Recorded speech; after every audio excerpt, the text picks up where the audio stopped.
Narrator, in the sleepy village of Limstock, poison pen letters spread lies like venom, accusing neighbours, shattering lives. When Mona Symington dies by cyanide and young Agnes Waddle is bludgeoned, the village trembles. Who's behind the letters? Why are secrets worth killing for? Enter Miss Marple, her keen eyes piercing the shadows. Will Jerry and Joanna Burton unravel the truth before the killer strikes again? Or will Limstock's secrets bury them all? Chapter 1. The Arrival in Limstock. Train to Limstock rattled through the patchwork fields of the English countryside. Its whistle a sharp cry against the late spring haze. Jerry Burton, his legs stiff from the old wound that had grounded him, as a pilot, leaned against the carriage window, watching hedgerows blur past. His sister, Joanna, seated opposite, flipped through a fashion magazine with an air of restless curiosity, her auburn curls catching the sunlight. They were city creatures, London-born and bred, and this journey to a sleepy Devon village felt like an explore, as Jerry's doctor had put it, a necessary retreat for your nerves. Really, Jerry, Joanna said, tossing the magazine onto the seat. If Limstock is as dull as the guidebook claims, I'll be climbing the walls by Tuesday. A charming market town, unspoiled by time. Sounds like a polite way of saying nothing ever happens. Jerry grinned, though the effort tugged at the weariness etched into his face. Dr. Haydock swears it's just what I need. Fresh air, quiet, no bombs or blackouts. Besides, you didn't have to come.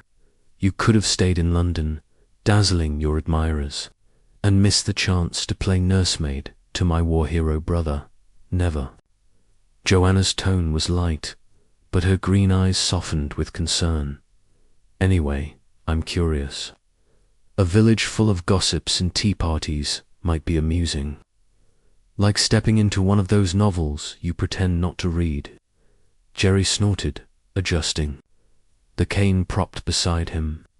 The crash that had shattered his leg and, nearly his spirit, had left him skeptical of amusing prospects. Still, the prospect of Limstock, with its promise of uneventful days, held a certain appeal.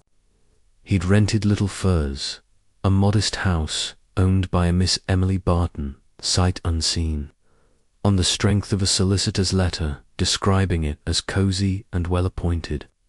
It sounded like a place to heal, or at least to hide. The train slowed, and Limstock Station came into view, a quaint platform with a single bench and a signboard weathered to a porter, an elderly man with a face like a sun-baked apple, helped them with their luggage. Joanna, in her city-smart coat, drew curious glances from a pair of women in sensible tweeds who stood whispering by the ticket office. Jerry felt the weight of their stares, a reminder that newcomers were news in a place like this. Little Furze stood at the edge of Limstock's High Street, a low, ivy-clad house with diamond-paned windows and a garden bursting with late tulips. Miss Emily Barton, their landlady, greeted them at the gate. Her small frame swathed in a lavender cardigan that smelled faintly of mothballs. She was a woman of indeterminate age, her face lined but her eyes bright, like a bird's, darting with nervous hospitality. "Mr. Burton, Miss Burton, welcome," she said, clasping her hands. "I do hope you'll find Little Furze to your liking. It's been in my family for generations, you know, though I live at the Dower House now. Much smaller, of course, but suitable for a spinster like me. It's charming," Joanna said, her smile practiced but warm. "And such a lovely garden. Do you tend it yourself?" "Oh no, no," Miss Barton replied, flustered. "That's Mr. Cripps, our gardener. A bit rough around the edges, but his roses are the envy of Limstock." Shall I show you inside? The house was as promised, cozy, with low ceilings, polished oak floors, and a sitting room that smelled of beeswax and old books. Miss Barton bustled about, pointing out the quirks of the coal fireplace and the best window for morning light. Jerry, leaning on his cane, felt a flicker of contentment. This was a place to rest. To let the world slow down, Miss Barton insisted on hosting a small tea that afternoon to introduce them to the village's notables. By 3 o'clock, the sitting room was filled with an eclectic assembly. The vicar, Caleb, Dame Calthrop, a lanky man with a scholar's stoop and a distracted air, his wife Maud, whose sharp grey eyes seemed to miss nothing, Richard Symington, a solicitor with a stern jaw and a handshake like iron, and Mrs. Cleet, a farmer's wife with a booming laugh and flower-dusted hands. A young woman named Megan Hunter, Symington's stepdaughter, hovered at the edges, her mousy hair and oversized dress making her seem younger than her 20 years. The conversation was polite, if stilted, circling around the weather, the price of butter, and the Burtons' impressions of limbs.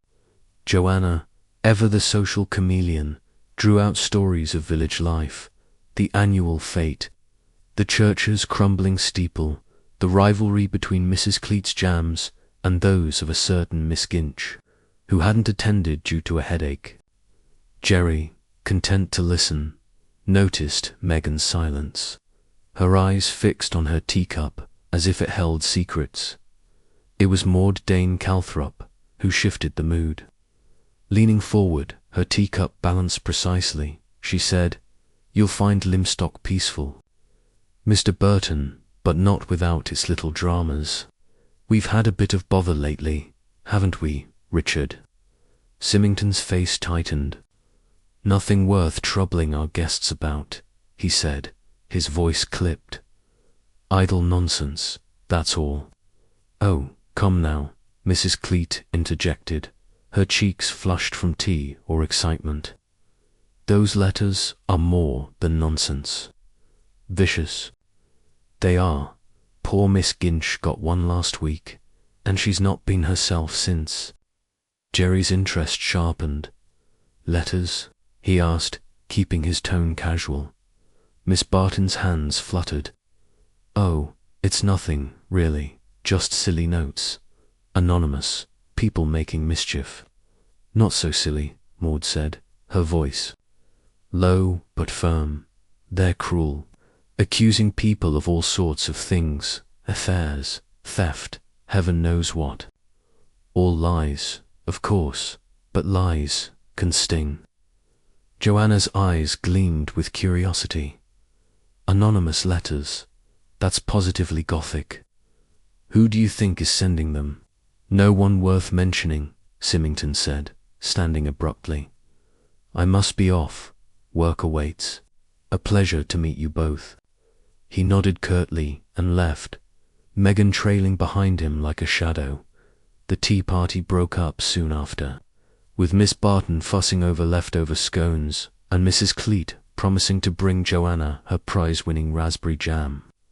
The vicar lingered, muttering about a sermon, while Maud studied Jerry with an appraising look. "You've a sharp mind, Mr. Burton," she said quietly. "Lymstock might need it." As the guests departed, Joanna flopped onto the sofa, kicking off her shoes. "Well, that was more interesting than I expected. Poison pen letters.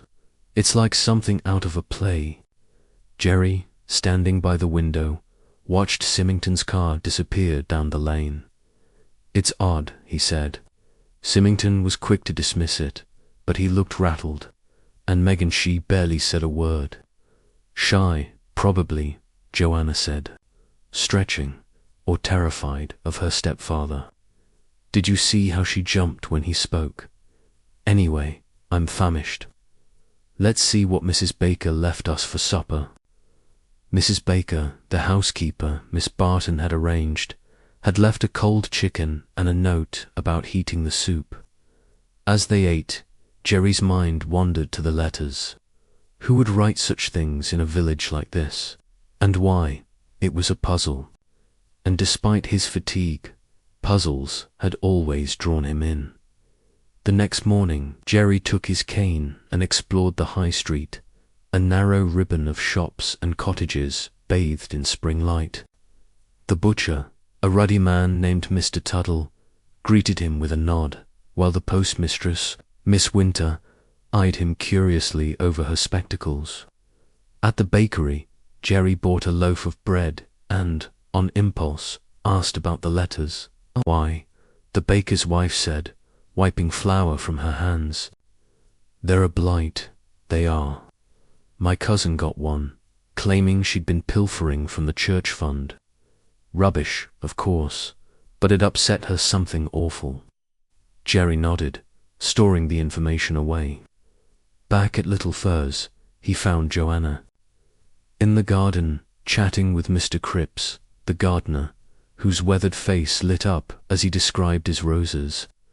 Best in Devon, he boasted, clipping a stray branch. Though mind you, keep an eye out for slugs, nasty blighters. Joanna laughed, but her expression turned serious as she pulled Jerry aside. Post came while you were out, she said, holding up an envelope. It's odd, the envelope was plain, addressed to the Burtons in a jagged, typed script. Inside was a single sheet of cheap paper, the words cut from a newspaper and pasted together. You're not fooling anyone.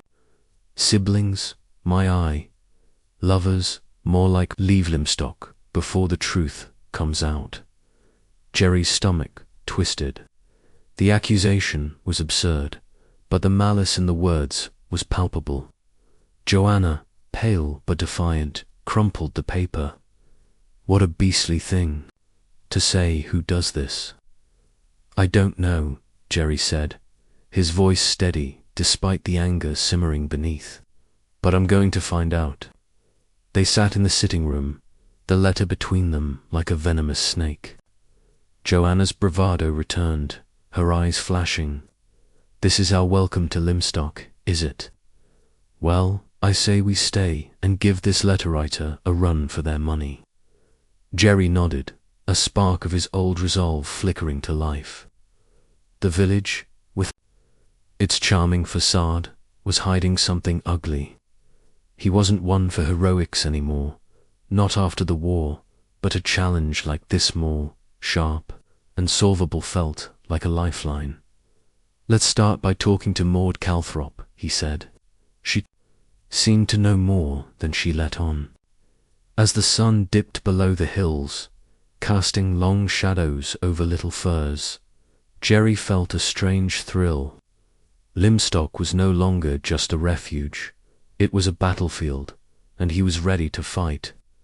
The chapter closed with the siblings exchanging a determined glance, the poison pen letter a silent promise of mysteries to come. Chapter 2. Whispers of malice the morning after the poison pen letter arrived at Little Furze. Limstock woke to a sky heavy with the promise of rain. Jerry Burton, his leg aching from the damp, sat at the breakfast table, the crumpled letter smoothed out before him. Its jagged, pasted words seemed to leer, a taunt from an unseen enemy. Joanna, in a vivid green sweater that clashed with the grey light, paced the small dining room, her coffee untouched. I can't stop thinking about it. Jerry, she said, her voice sharp with indignation. Who does this? Pasting bits of newspaper like a child playing detective, but with such spite. It's not just a prank, it's personal. Jerry nodded, his fingers tracing the edge of the letter. It's calculated. Someone took time to cut and paste this, to type our names. They're watching us, Joanna. Newcomers make easy targets, but why us? We've barely unpacked. Joanna stopped pacing, her eyes narrowing. Maybe it's not about us. Maybe it's about shaking things up. Maud Calthrop said others got letters. We need to know who and what they said, Jerry agreed, though the thought of diving into village gossip felt like stepping into a bramble patch. His war injuries had left him wary of conflict, but the letter's malice stirred something in him, a need to unmask the coward behind it. Let's start at the pub, he suggested. If there's gossip, it'll be there. And I'd like another look at the high street. Might pick up something. The King's Arms, Limstock's only pub, was a low-beamed building with a sign depicting a crowned figure wielding a tankard. Inside, the air was thick with the scent of ale and wood smoke. It was midday, and the place was half full. Farmers in muddy boots, a shopkeeper nursing a pint, and a cluster of women in headscarves swapping stories over tea. Jerry, leaning lightly on his cane, felt the room's attention shift toward them. As they entered, Joanna, undaunted, flashed a smile and ordered 2 shandies. The barman, a wiry man named Tom Rundle with a face like cracked leather, served them with a nod. New folk, eh? Heard you're at Little Furze. Nice spot, that. Very nice, Jerry said, keeping his tone easy. Though we've had an odd welcome. Got a letter yesterday. Anonymous. Nasty stuff. Rundle's hand paused on a glass. He was polishing one of those. You're not the first. Been a rash of M round here. Proper nuisance. Joanna leaned forward, her voice conspiratorial. Who else got one? We heard Miss Ginch was upset. Rundle's eyes flicked to the corner, where a group of men were playing darts. Miss Ginch, got one. Quit her job at office over it. Said she'd been stealing, it did. Rubbish, if you ask. Me, she's honest as they come. But it shook her. Jerry sipped his shandy, the tartness grounding him. Any idea who's behind them? Rundle shrugged, but his gaze lingered on a man at the bar, a wiry figure with a sharp nose and a tweed cap pulled low. Folks point fingers, but no proof. Could be anyone with a typewriter and a grudge. Mind you, keep it quiet. Talk like this. Stirs trouble. As they settled at a corner table, Joanna nudged Jerry. That man Rundle glanced at who's he. Jerry followed her gaze. The man in the tweed cap was nursing a pint, his eyes darting as if expecting eavesdroppers. No idea. Let's find out. Before they could approach, the pub door swung open, and a young woman entered, her presence cutting through the hum of conversation. She was tall, with dark hair pinned loosely and a face that might have been pretty if not for its pallor. Her dress, a faded blue, hung loosely on her frame. She hesitated, then made her way to the bar, avoiding eye contact. That's Megan. Hunter, Joanna whispered, Symington's stepdaughter. She was at the tea yesterday, remember? Looked like she wanted to vanish.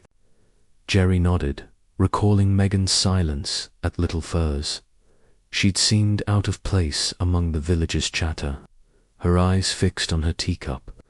Now she stood at the bar, ordering a lemonade with a voice so soft Rundle had to lean in to hear. Joanna, never one to let an opportunity slip, stood. I'm going to talk to her. She might know something. Joanna, don't scare her off, Jerry warned, but she was already moving, her smile disarming. Miss Hunter, isn't it? Joanna said, sliding onto a stool beside her. Joanna Burton. We met yesterday at Little Furze. Mind if I join you? Megan's eyes widened, like a deer caught in headlights, but she nodded. Oh, yes, I remember. Hello. Joanna's charm was relentless. I was just saying to my brother how lovely Limstock is, but it's all so new to us. You've lived here a while, haven't you? Any tips for newcomers? Megan's fingers tightened around her glass. It's quiet. Mostly the church. Has nice services, if you like that sort of thing. And the market on Fridays is good for fruit. Her voice was flat, but Joanna pressed gently. We heard about some trouble with letters. Sounds dreadful. Have you seen any of them?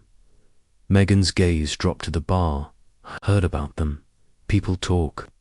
My stepfather says it's just someone being silly. Silly's one word for it, Joanna said, her tone light but probing. We got one ourselves. Quite a shock. Made us wonder who else has been targeted. Megan's lips parted as if to speak, then closed. After a moment, she said, lots of people, I think. Mrs.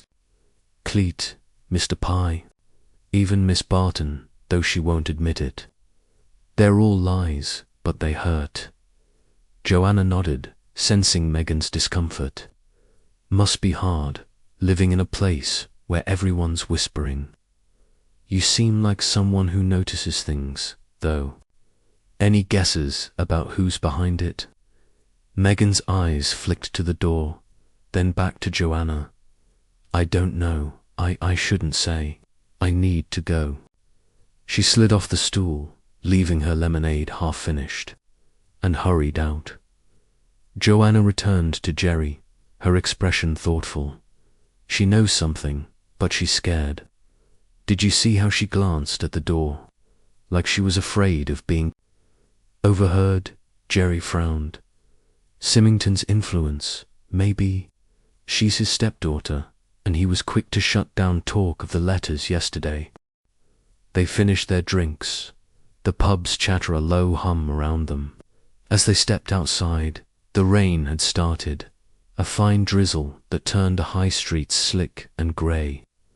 Jerry pulled up his collar, his mind turning over Megan's words. The letters had hit a wide net. Mrs. Cleet, Mr. Pye, Miss Barton. But why? What connected them? Let's walk, Joanna said, undeterred by the wet. I want to see this Miss Jinch's shop. If she quit over a letter, she might talk. Miss Jinch's haberdashery was a narrow storefront wedged between the post office and a cobbler's.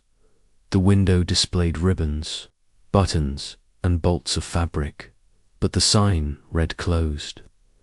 Jerry peered through the glass, spotting a figure.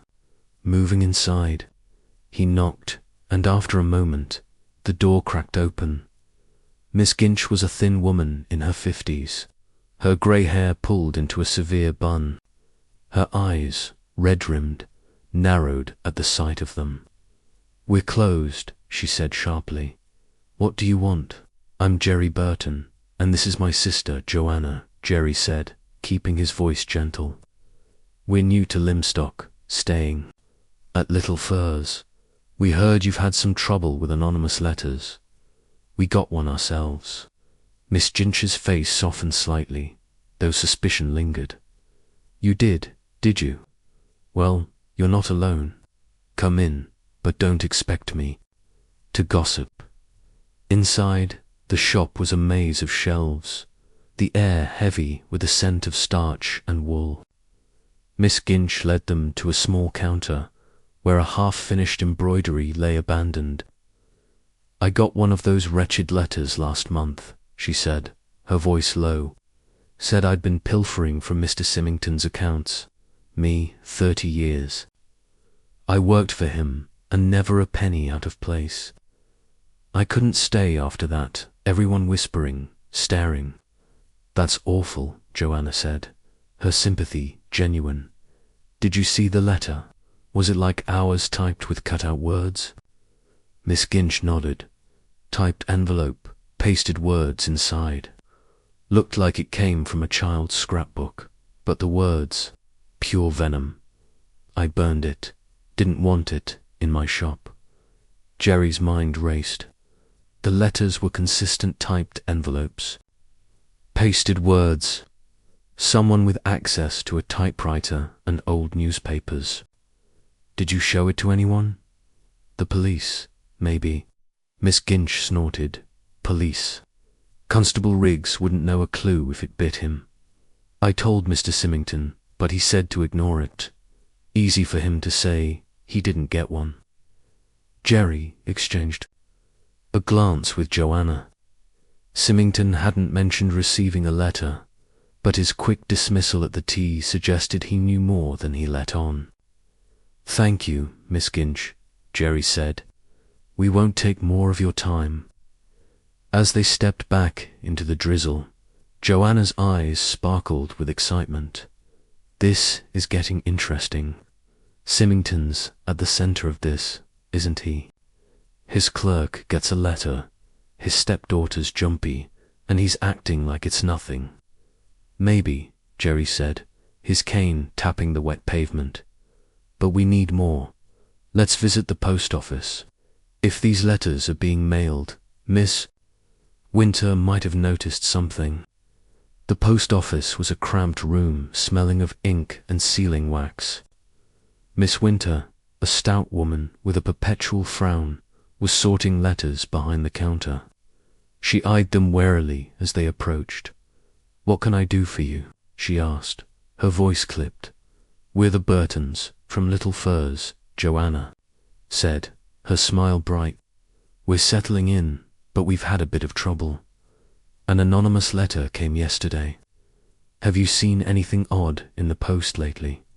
Miss Winter's frown deepened. I don't pry into people's mail.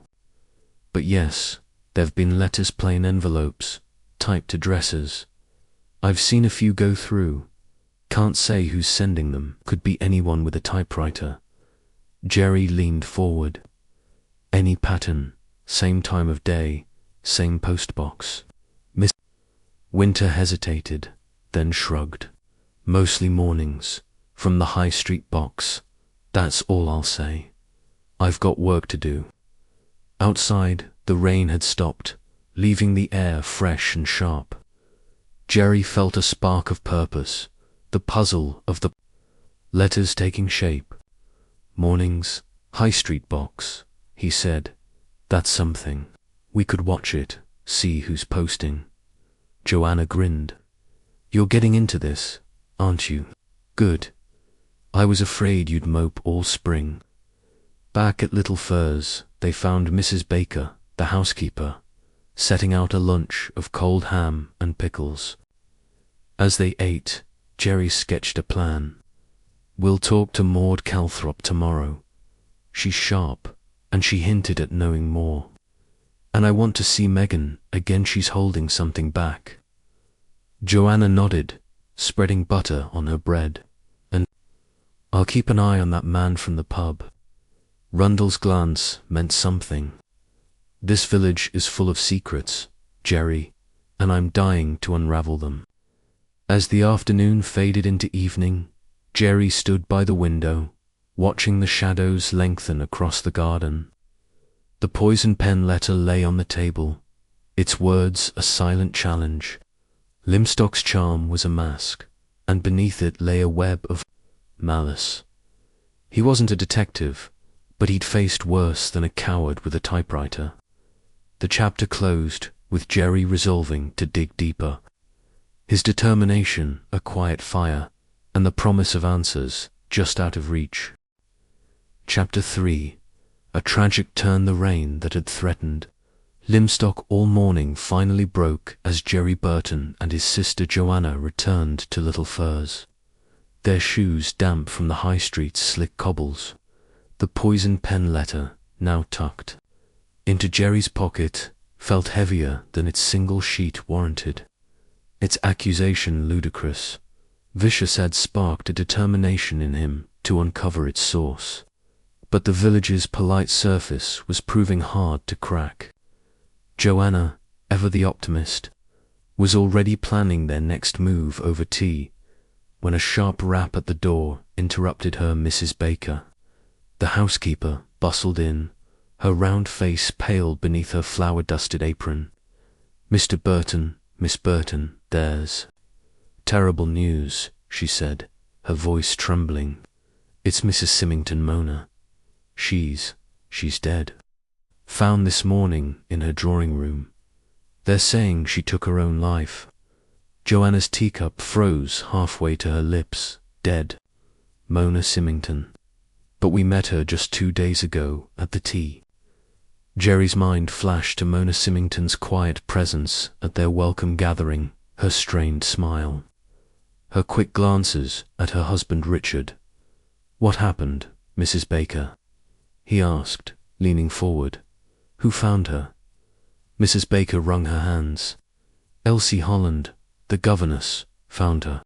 Poor thing's in a state, they say." Mona was alone in the house, save for the children, who were at lessons. There was a note, and one of those awful letters, like the one you got.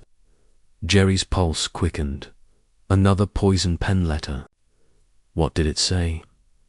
Mrs. Baker hesitated, her eyes darting to the window as if the village itself might overhear. "I only heard whispers, mind. Said it accused Mr. Symington of stepping out with someone. Not true, I'm sure he's a proper gentleman. But Mona, she was delicate. They say she took cyanide. Left a scrap of paper saying, 'I can't go on.'" Joanna set her cup down with a clink. "Cyanide. That's not something you just have lying about. Where would she get it?" Mrs. Baker shook her head. "No one knows. The police are at the house now. Constable Riggs and some inspector from Exeter, I heard. Oh, it's a dreadful thing for Limstock," as Mrs. Baker retreated. To the kitchen, Jerry and Joanna exchanged a look. "This is no coincidence," Jerry said, his voice low. "A poisoned pen letter, then a suicide. It doesn't sit right." Joanna's eyes gleamed with the thrill of a puzzle. "We should go to the Symingtons, pay our respects, but also see what we can see. Megan might talk, now that something this awful's happened." Jerry nodded, though unease gnawed at him. Mona's death felt like a dark turn in the game they'd only begun to play. He grabbed his cane, and they set out. The rain now a steady patter that turned Limstock's lanes into mirrors of grey light. The Symington house, a Georgian manor set back from the high street, was a hive of subdued activity. A police car sat in the drive, its tyres sinking into the wet gravel. A small crowd villagers in macintoshes, their faces grim, hovered at the gate, whispering. Jerry recognized Mr. Tuttle, the butcher, and Miss Winter, the postmistress, among them. As the Burtons approached, a young woman in a raincoat slipped out of the house. Megan Hunter, her face ashen, her eyes red-rimmed. "Miss Hunter," Joanna called softly, stepping forward. "We heard about your mother. We're so sorry." Megan's gaze flickered to them, then away, as if the weight of their sympathy was too much. "Stepmother," she corrected, her voice barely audible. "Thank you. It's all so sudden." Jerry, sensing her fragility, kept his tone gentle. "Can we do anything? Fetch someone for you, perhaps?" Megan shook her head, her fingers twisting the hem of her coat. "No, I just needed air. The house feels wrong now. Elsie's with the boys, and Richard Mr. Symington's with the police." She paused, then added, almost to herself, "She didn't seem like she'd do this." Joanna seized the opening. "You saw her this morning. Was she upset about the letter?"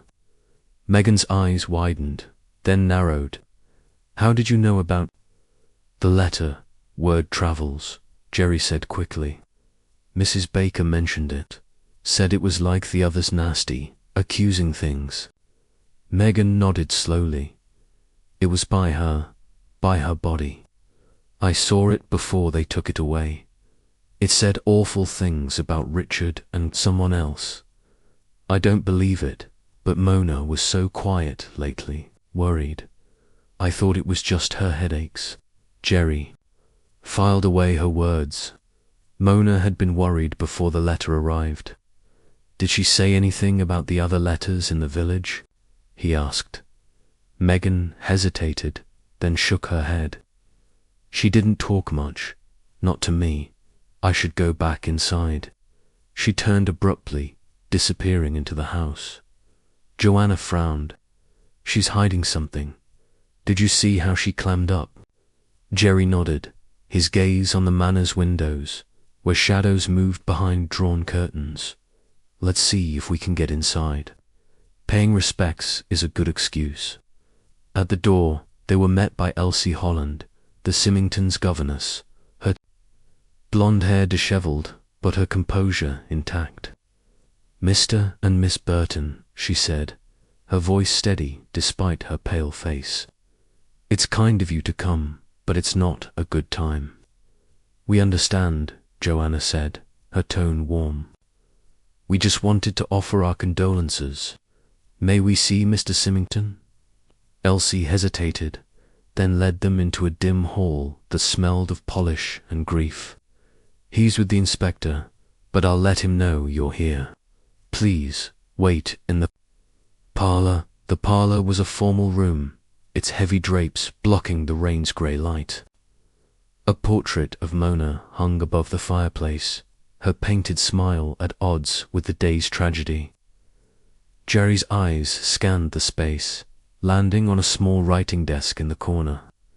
It was tidy, but a single drawer was slightly ajar, as if someone had rifled through it in haste. Joanna, ever observant, nudged him. Look at that desk. Odd it's not locked, with police crawling about. Before Jerry could respond, Richard Symington entered, his face a mask of controlled sorrow. Mr. Burton, Miss Burton, he said, his voice clipped. Thank you for coming. It's a terrible shock. We're so sorry, Joanna said, her sincerity tempered by curiosity. Mrs. Baker told us about the letter. It must have been dreadful for Mrs. Symington. Symington's jaw tightened. Yes, a cruel thing. I'd rather not discuss it. The police are handling it. Jerry, sensing resistance, pressed gently. We got one ourselves, you know. Makes you wonder who's behind them. Did Mona mention anything odd recently? Anyone bothering her? Symington's eyes flickered, but he shook his head. She was unwell, delicate nerves. The letter was the last straw, I suppose.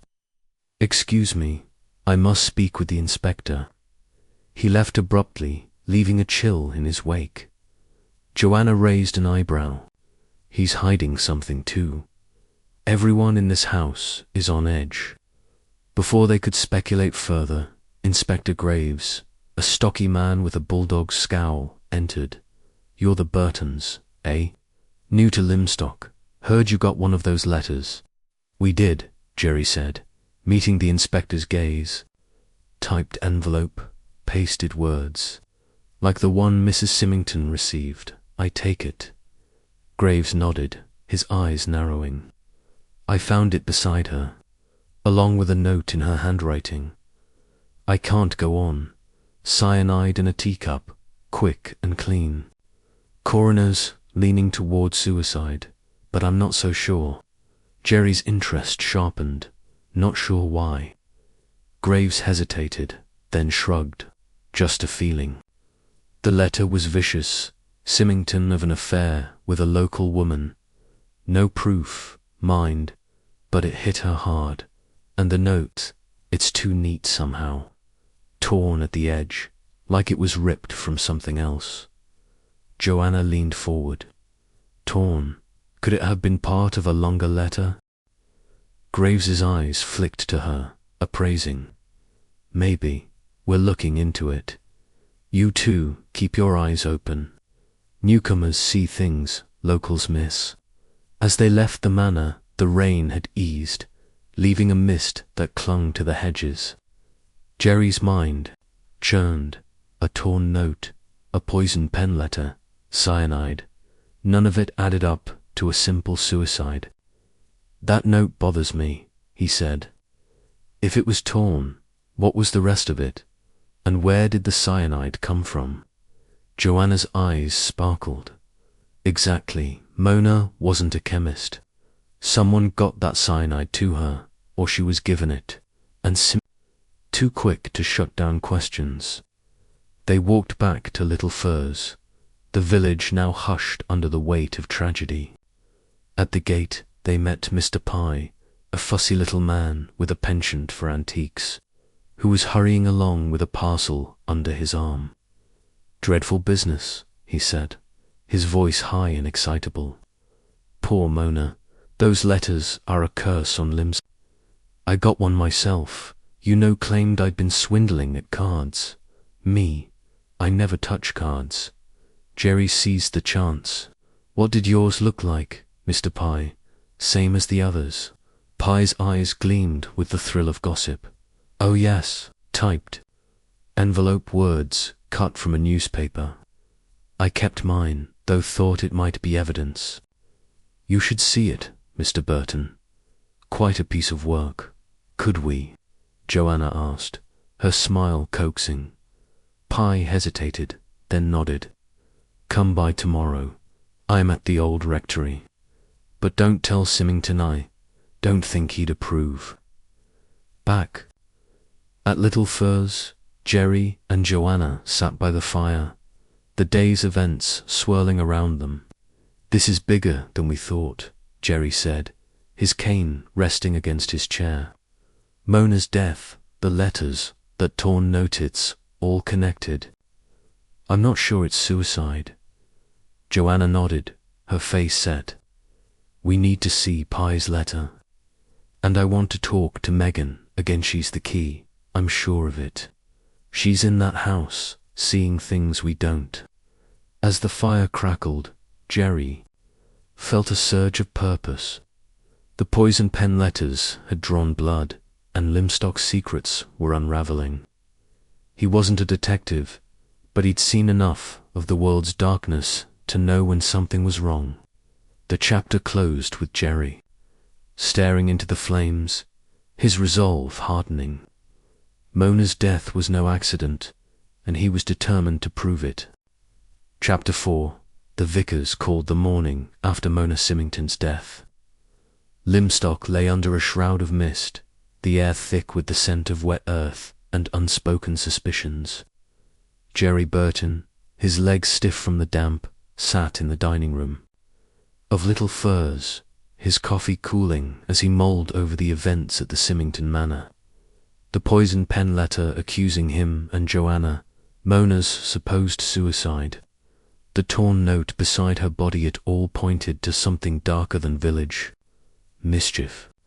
Joanna, dressed in a scarlet scarf that defied the grey day, burst into the room, her eyes alight with purpose.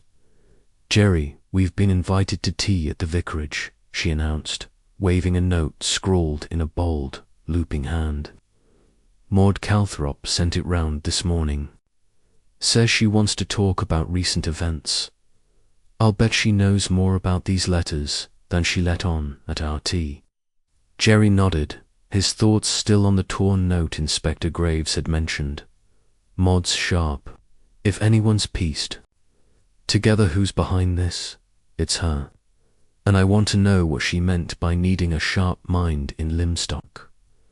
The vicarage, a rambling stone house beside the church, was a contrast to Little Furze's cosy order.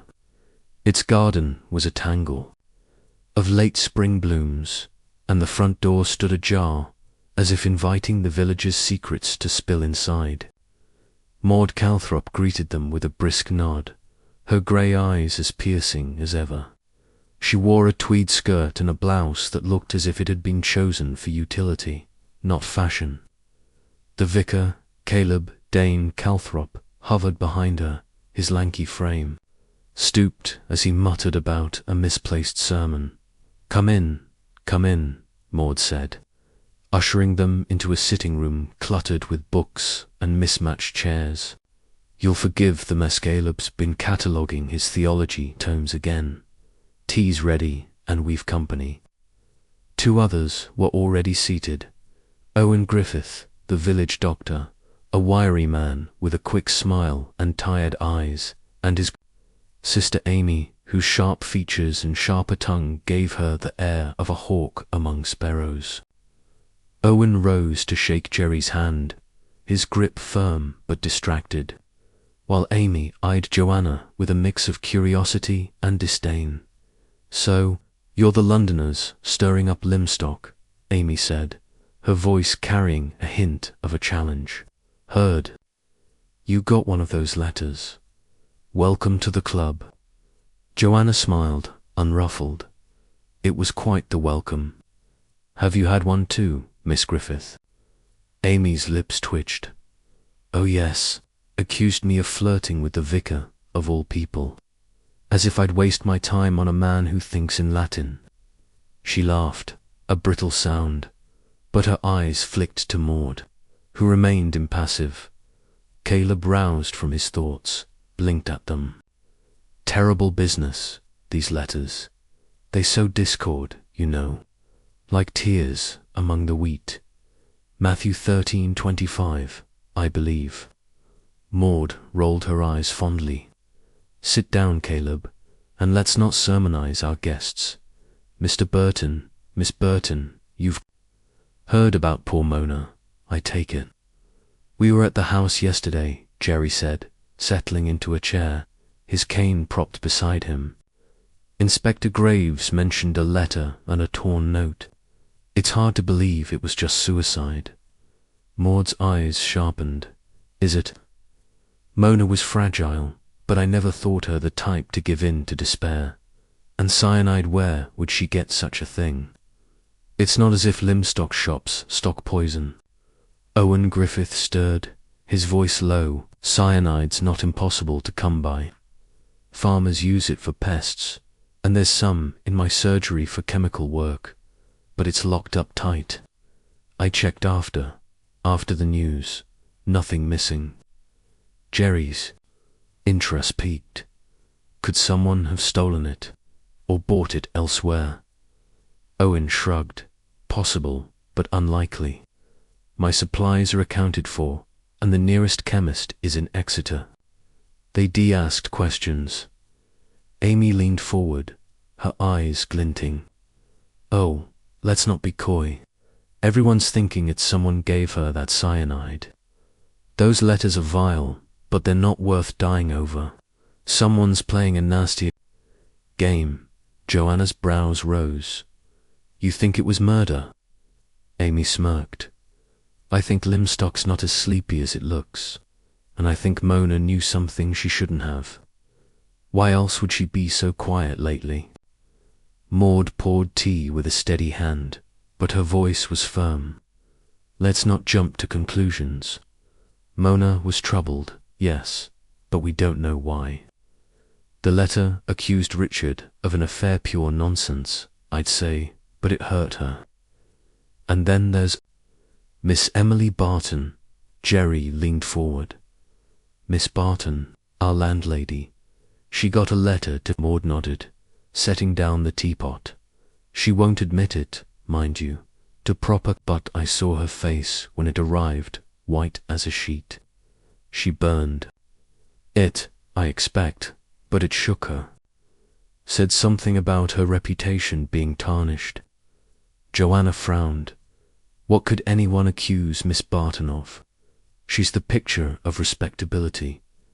Maud's lips quirked. Respectability makes you a target in a place like this. People love to tear down what shines. But Emily's tougher than she looks. She wither it. Caleb, who had been silent, spoke up, his voice dreamy. "It's the serpent in the garden, you see. Tempting, accusing, dividing. We must find the source of this evil." Amy snorted.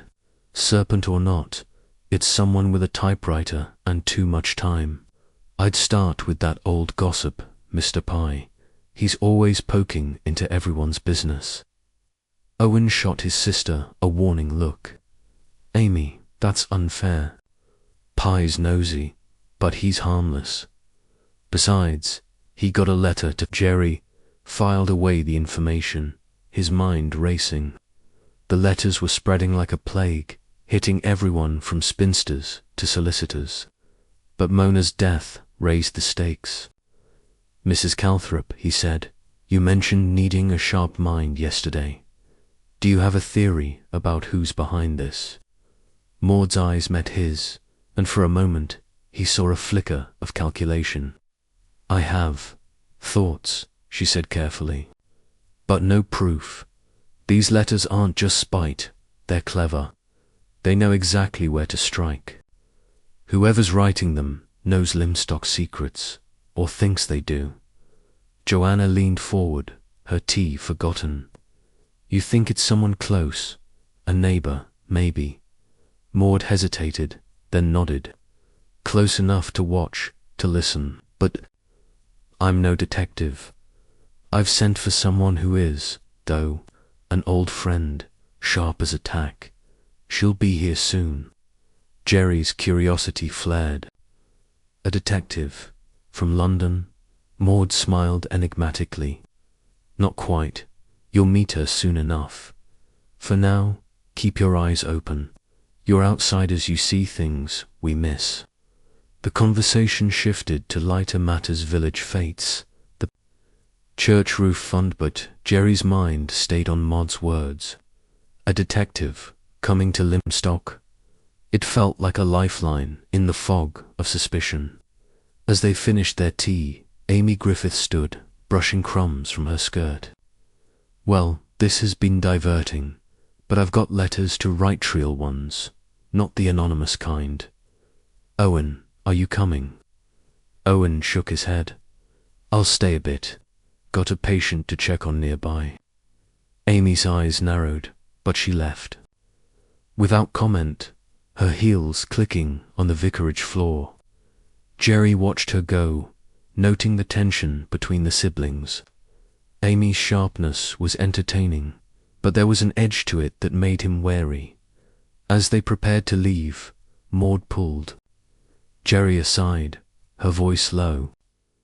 "Mr. Burton, you've a good head on your shoulders. Don't let these letters rattle you, and watch Megan Hunter. She's a quiet one, but she sees more than she says." Jerry nodded, the weight of her words settling on him. "I will, and thank you for the tea and the warning." Outside, the mist had lifted, revealing a sky bruised with clouds. Joanna linked her arm through Jerry's as they walked back to Little Furze. "Maud's hiding something," she said. "That friend of hers, she's up to something. And Amy Griffith, she's too quick to point fingers. I don't trust her." Jerry chuckled, though his mind was elsewhere. "You don't trust anyone, Joe. But you're right about Maud. She's playing a long game. And Megani need to talk to her again. She's in that house with Symington and Elsie. If anyone knows what Mona was worried about, it's her." They passed the church, where a group of women were arranging flowers for Sunday's service. One, a stout figure in a floral dress, waved at them Mrs. Cleet, her face less jovial than at the tea. "Terrible about Mona," she called. "You. Be careful, now. Those letters are a bad omen." Joanna waved back, her smile tight. "Everyone's on edge," she muttered. "This village is like a pot about to boil over." Back at Little Furze, Mrs. Baker had left a note about a casserole for supper. As they ate, Jerry's thoughts turned to the letters. Typed envelopes, pasted words, cyanide, each piece was a thread in a tangled web. Mona's death felt like a warning, not an end. He glanced at Joanna, who was sketching a map of the high street on a napkin, marking the postbox and Symington's office. "We need to see Pye's letter tomorrow," Jerry said. "And I want to check the Symington house again. That torn note," Graves said, "it was odd.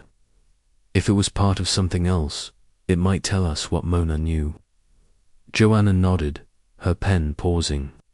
"And I'll keep an eye on Amy Griffith. She's too smug, like she's enjoying this chaos. And Megan, she's scared. Jerry, we need to get her to talk. As night fell, the house creaked under the weight of the day's revelations. Jerry stood by the window, the village dark beyond. The glass, Maud's cryptic hint about her friend echoed in his mind, a promise of answers in a place where questions were piling up. The chapter closed with Jerry resolving to pursue the truth, his determination a quiet flame against limbs. Gathering shadows. Chapter 5. Shadows of doubts. The dawn broke over Limstock with a tentative sun, its light slicing through the mist that clung to the village like a shroud. Jerry Burton, restless after a night haunted by thoughts of Mona Symington's death, stood at the window of Little Furs, his cane idle beside him. The poisoned pen letters, once a malicious curiosity, now felt like a prelude to something sinister. Mona's cyanide-laced death, the torn note, and the villagers' undercurrent of fear had stirred a resolve in him, a pilot's instinct to navigate through fog, no matter how thick. Joanna, already dressed in a crisp blouse and skirt, joined him, her eyes bright with the same determination. "We're seeing Mr. Pye today," she said, buttering a slice of toast. "His letter might tell us something new. And I want to find Agnes Waddle, the Symingtons' parlourmaid. She was in the house when Mona died. Surely she saw something." Jerry nodded, his mind on Maud Calthrop's cryptic mention of a friend coming to Limstock. "Agreed. And we need to press Megan again. She's skittish, but she's close to the heart of this. Let's start with Agnes, then Pye."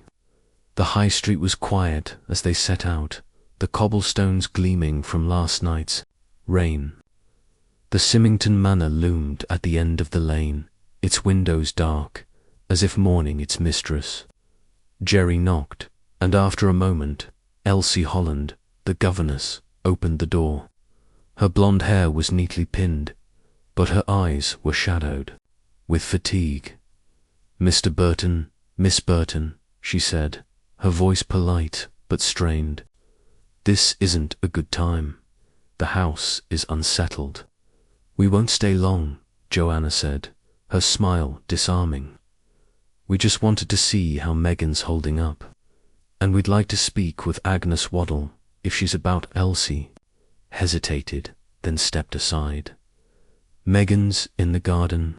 Agnes is in the kitchen, but she's been jumpy since it happened. Follow me." The kitchen was a warm, cluttered space, smelling of baking bread and polish. Agnes Waddle, a slight girl with mousy hair and nervous hands, was scrubbing a pot with unnecessary vigor. She started at their entrance, her eyes darting to Elsie, who nodded and left them alone. "Agnes," Jerry began, keeping his tone gentle, "we're sorry to bother you.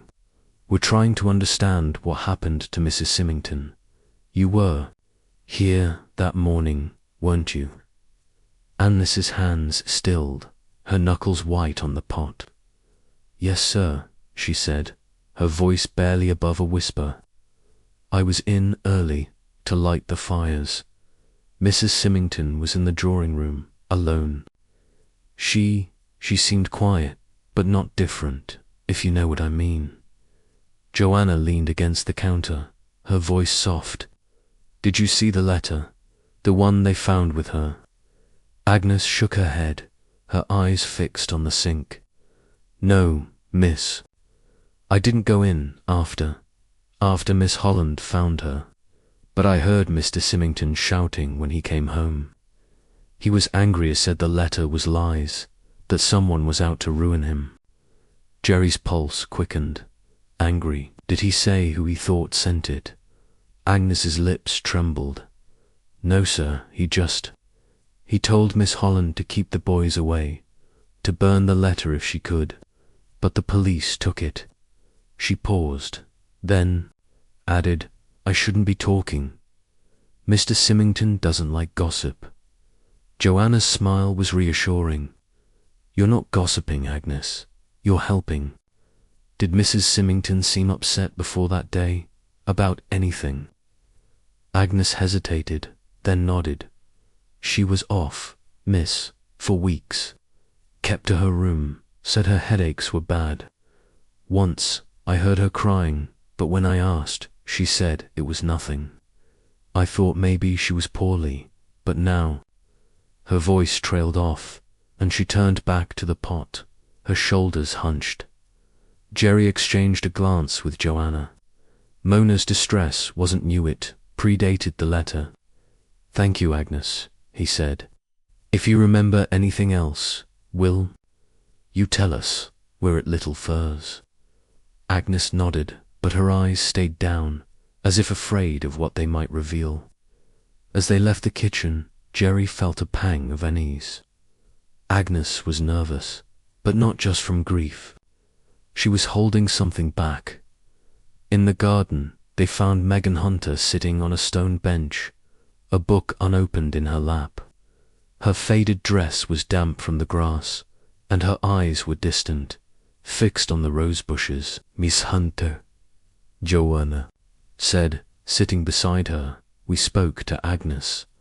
She said your stepmother was upset before the letter came. Did you notice anything?" Megan's fingers tightened on the book. She was quiet, more than usual. "I thought it was her migraines. She'd stay in her room, not even come down for dinner sometimes. Richard said to leave her be." Jerry crouched, ignoring the twinge in his leg. "Did she ever mention the other letters, the ones going around the village?" Megan's gaze flickered to the house, then back. "Once, she said they were cruel, that people were too quick to believe lies. I didn't think she'd got one herself, though. Not until—" She swallowed, her voice breaking. "I should have checked on her that morning. I was out at the library." Joanna touched her arm. "It's not your fault, Megan. But if you think of anything odd, will you tell us?" Megan nodded, but her eyes were guarded, and she stood abruptly, clutching her book. "Need to help Elsie with the boys. Excuse me." She hurried back to the house, leaving a trail of unease. Joanna frowned. "She's scared, Jerry. And not just of the letters. Something in that house has her spooked." Jerry agreed, his mind turning over Agnes's and Megan's words. Mona's distress, Symington's anger, the letters' accusations, it all pointed to a deeper rift. "Let's go see Pye," he said. "His letter might give us a new angle." The old rectory, Mr. Pye's home, was a sprawling house filled with antiques that gleamed under the low light.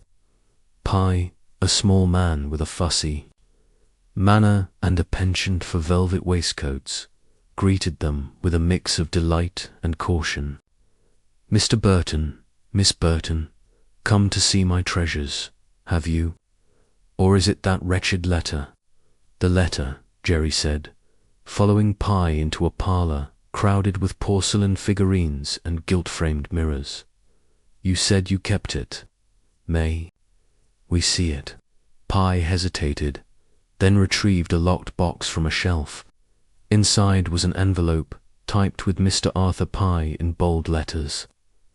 The letter itself was a patchwork of cut-out words. "You cheat at cards and lie about your wealth.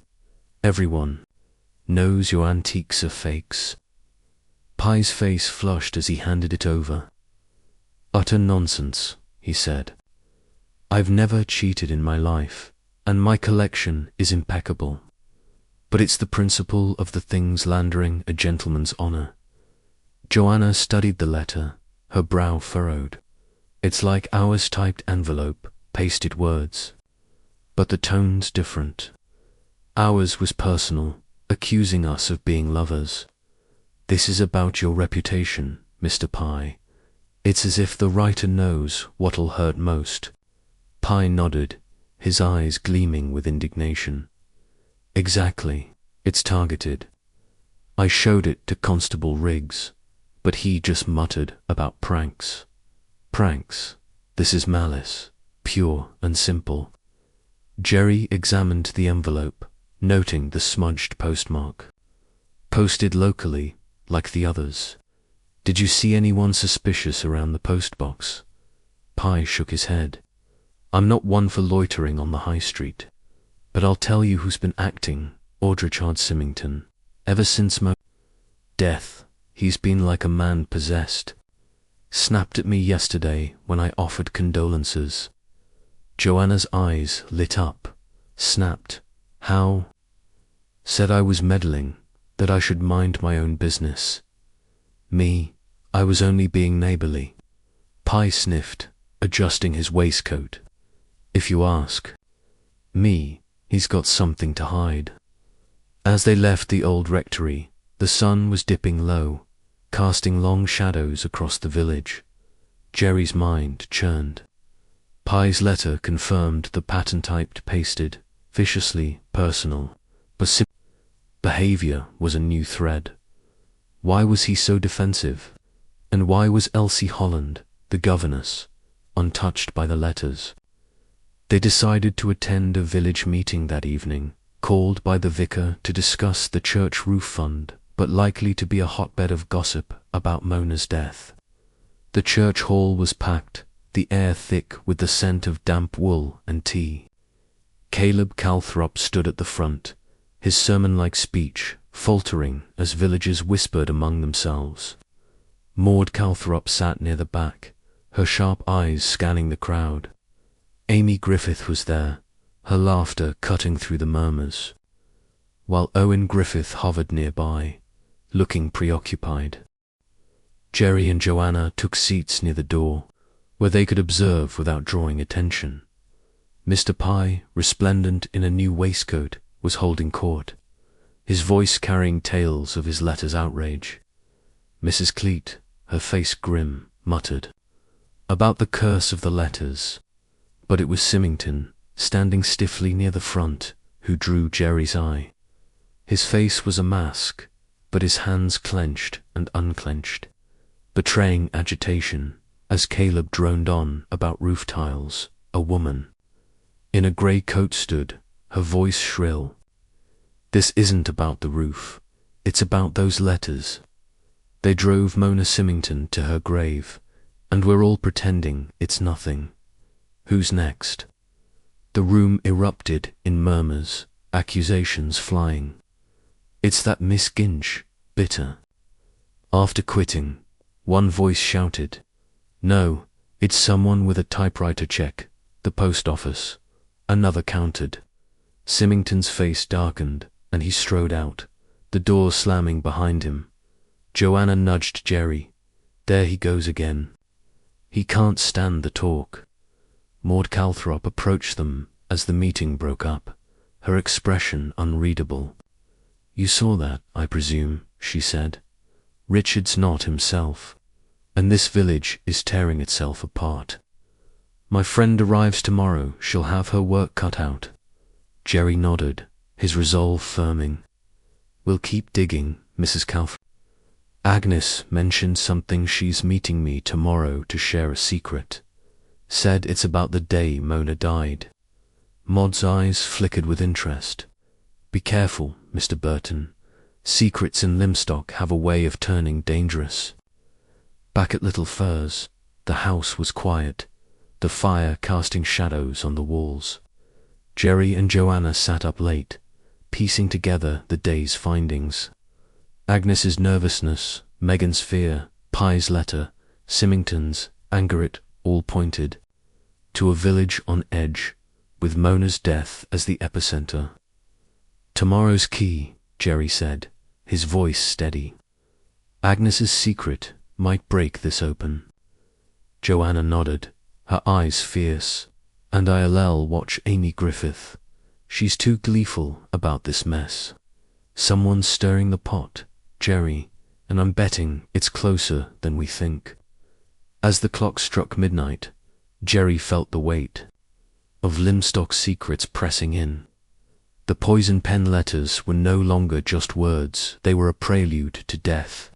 The chapter closed with Jerry's determination burning bright, Agnes's promised secret, a beacon in the gathering dark. Chapter 6. A second victim. The morning sun crept over Limstock's rooftops, casting a deceptive glow over the village's quiet lanes. Jerry Burton, his leg aching from a restless night, stood in the garden of little firs, the air sharp with the scent of dew-soaked roses. Agnes Waddle's promise to share a secret about Mona Symington's death had kept him awake, her nervous demeanour replaying in his mind. The poison pen letters, Mona's cyanide-laced end, and now Agnes's hinted revelation formed a puzzle that felt both urgent and elusive. Joanna, emerging from the house in a navy coat, broke his reverie with a determined stride. "We're meeting. Agnes at the Symington house this morning, right?" she said, adjusting her scarf. "I can't shake the feeling she's key to this. And after, we should check on Mr. Pye again. His gossip might have turned up something new." Jerry nodded, his cane tapping the path as they set out. "Agnes was scared yesterday. Whatever she knows, it's big. And I want to know more about that torn note Inspector Graves mentioned. It's nagging at me." The Symington Manor loomed at the end of the high street, its grey stone facade sombre under the morning light. The garden was eerily silent, the rose bushes untended since Mona's death. Jerry knocked, expecting Elsie Holland or Megan Hunter, but the door remained unanswered. A prickle of unease ran down his spine. "That's odd," Joanna said, peering through a window. "The curtains are drawn, but there's a light on in the kitchen. Let's try the side entrance." They circled to the kitchen door, which stood ajar, a faint creak sounding as Jerry pushed it open. The air inside was thick with the smell of burnt toast and something sharp of fear, perhaps Agnes. Jerry called, his voice echoing in the stillness. A gasp came from the pantry, and Elsie Holland stumbled out, her face ashen, her hands trembling. "Mr. Burton, Miss Burtonow, it's awful, Agnes. She's dead." Jerry's heart lurched. "Dead? Where?" "Show us." Elsie led them to the scullery, a narrow room off the kitchen where a coal stove glowed faintly.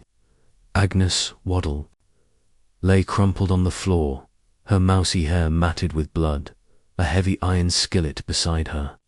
Her eyes, wide and unseeing, stared at the ceiling. Joanna stifled a cry, her hand gripping Jerry's arm. "What happened?" Jerry asked, his voice steady despite the shock. He knelt, ignoring the twinge in his leg, and checked for a pulse none. The blood was fresh, the wound at her temple stark against her pale skin. Elsie wrung her hands, her voice breaking. "I came in early to start breakfast for the boys. Found her like this, not 10 minutes ago. I didn't know what to do. Mr. Symington's at his office, and Megan's upstairs with the children." Joanna's eyes narrowed. "Was anyone else here? Did you hear anything?" Elsie shook her head, tears welling. "No, it was quiet. I thought Agnes was late, but then I saw this. Who would do such a thing?" Jerry's mind raced. Agnes had promised to share a secret something about Mona's death. Now she was dead, bludgeoned before she could speak. "We need to call the police," he said, standing. "Elsie, stay with Megan and the boys. Don't let anyone in until they arrive." As Elsie hurried upstairs, Joanna whispered, "This isn't a coincidence, Jerry. Someone silenced Agnes. She knew too much." Jerry nodded, his gaze on the skillet. Its handle was clean, no blood or prints visible. Deliberate act. "Let's look around before the police get here." Carefully, the kitchen was tidy, save for a tray of scorched toast and a kettle left cold. A back door led to the garden, its latch undone, suggesting an exit route. Jerry stepped outside, scanning the muddy path. A single footprint, small and indistinct, marked the soft earth near a hedge. "Someone left this way," he said, but the reins blurted. Could be anyone. Joanna joined him, her face grim. "Agnes was killed to keep her quiet. We need to know what she saw the day Mona died." They returned inside as Inspector Graves arrived, his bulldog face set in a scowl.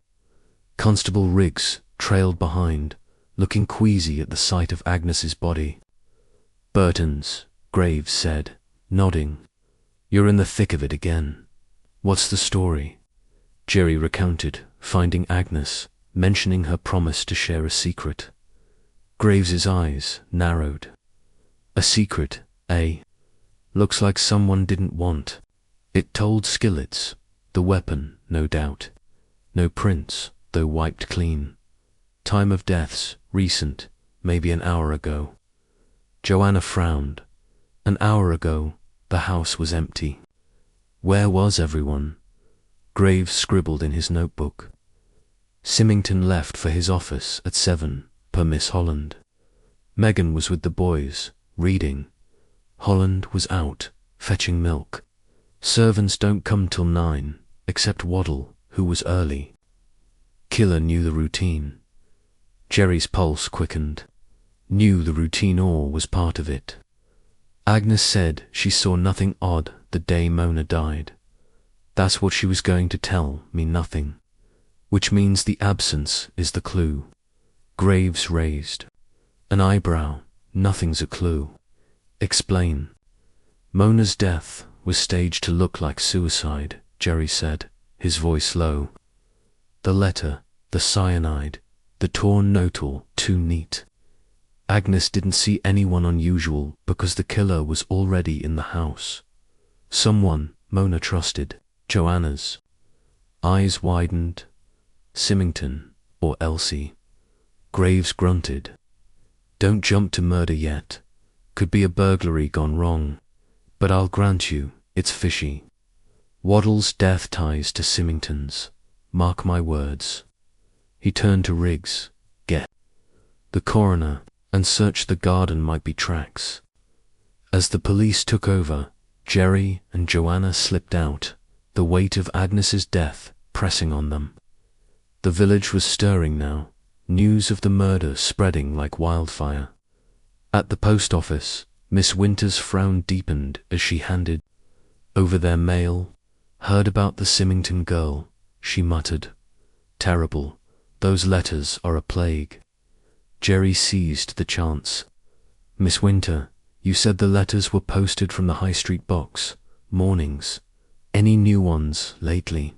She hesitated, then nodded.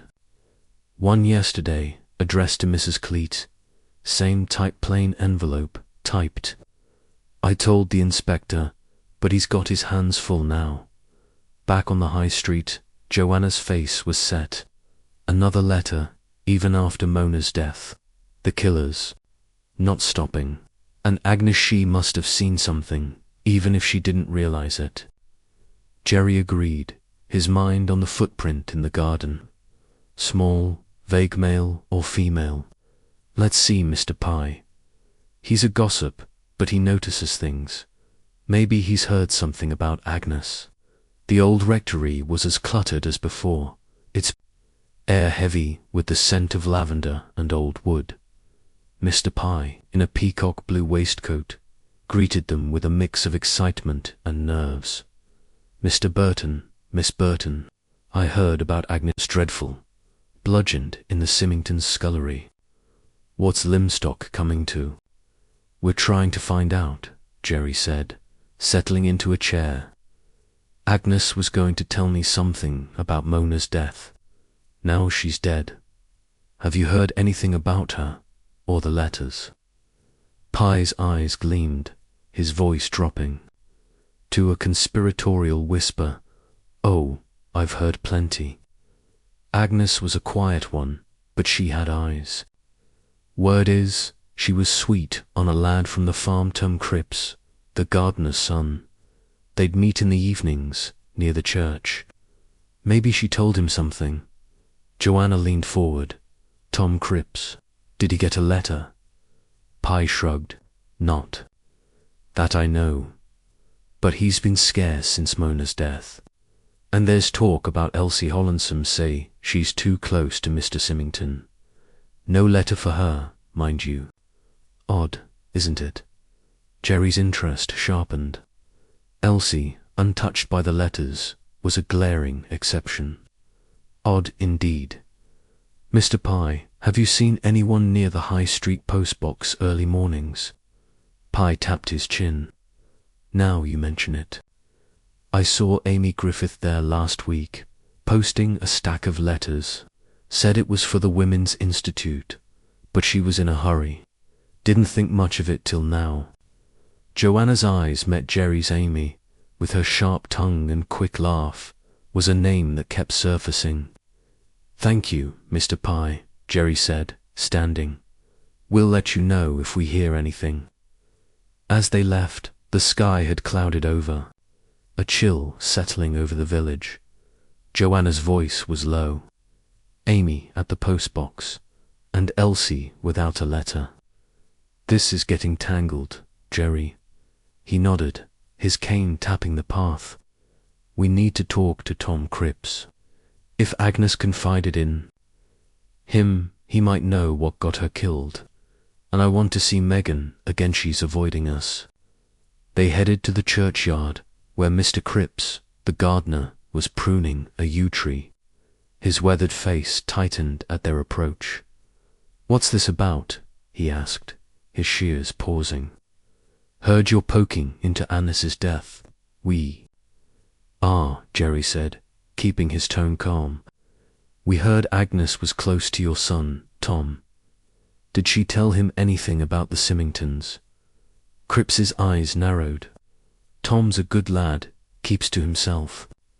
He's upset about Agnes, but he don't know nothing. Leave him be. Joanna's smile was coaxing.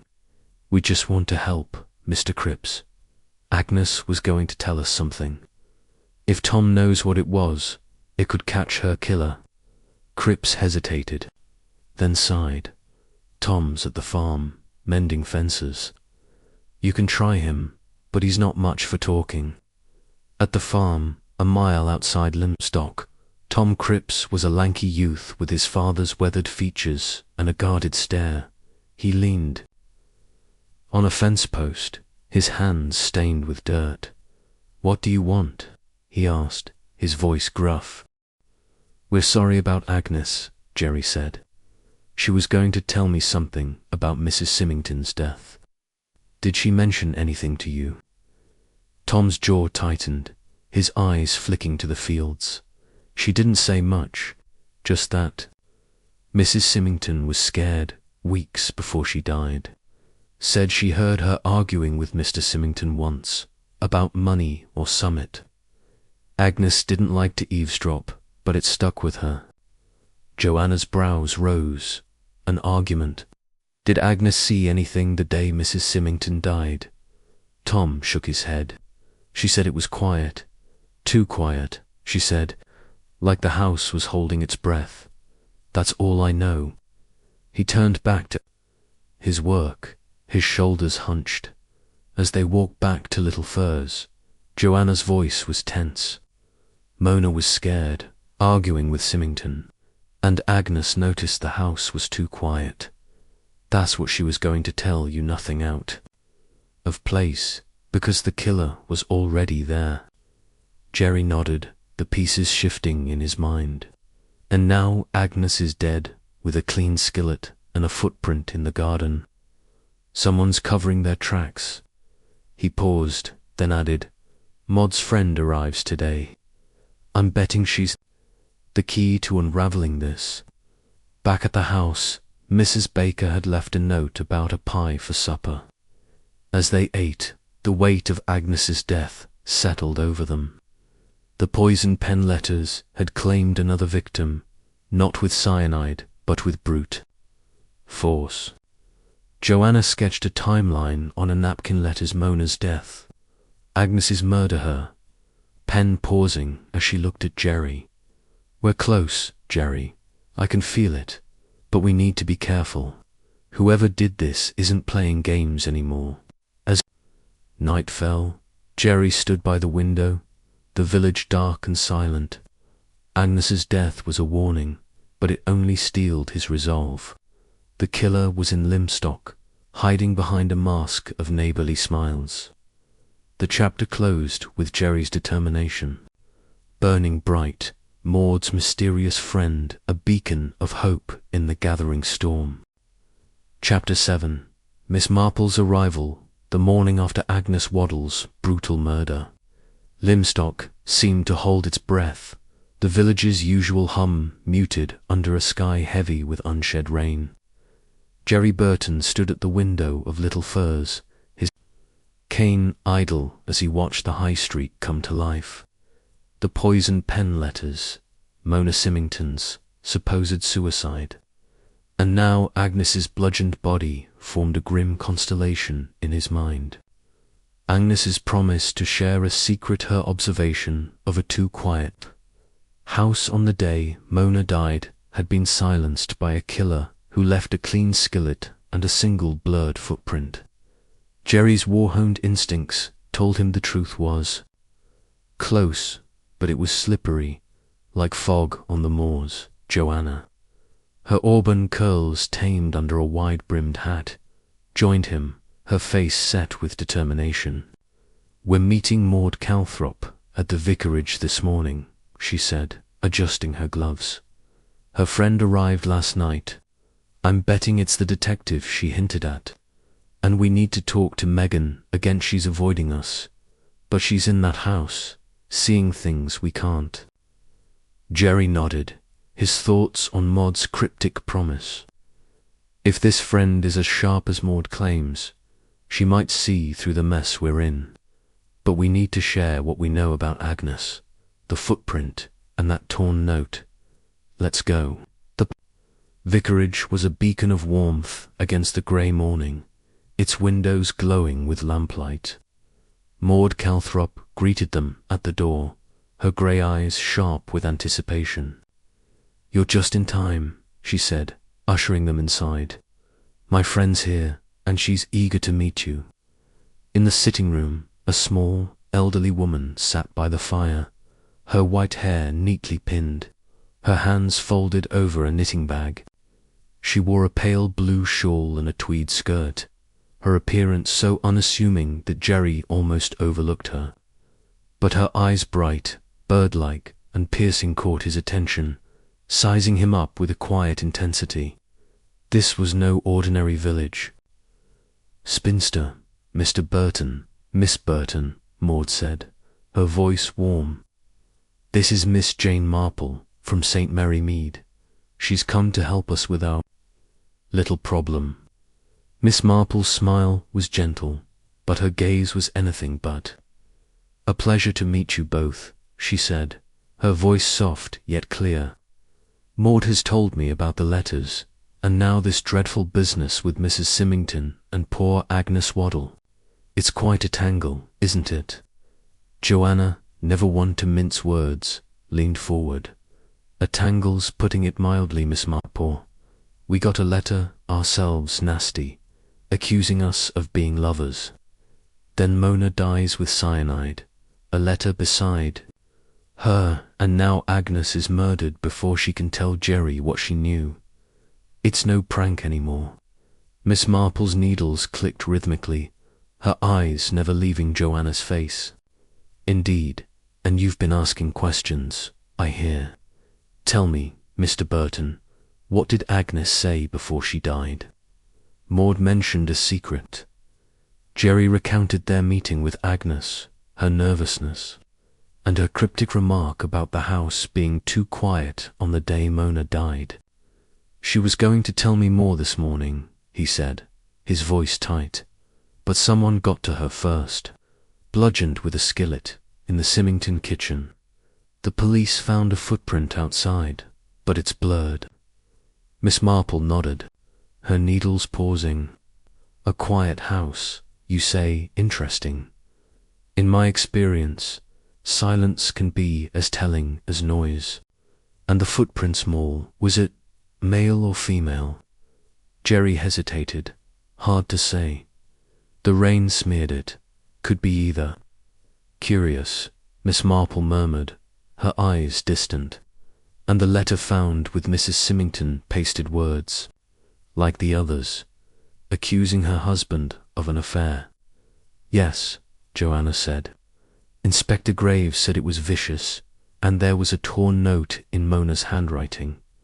I can't go on. He thought it odd, the way it was torn. Miss Marple, lips pursed. Torn, you say. That's worth noting. A note like that, so neatly staged, it suggests a mind that plans. Tell me, what do you make of Mr. Symington? Maud says he's been prickly. Jerry frowned, recalling Symington's abrupt exits. He's defensive. Snapped at Mr. Pye for offering condolences. Shut down talk of the letters at our tea. Agnes said he was angry about Mona's letter, wanted it burned.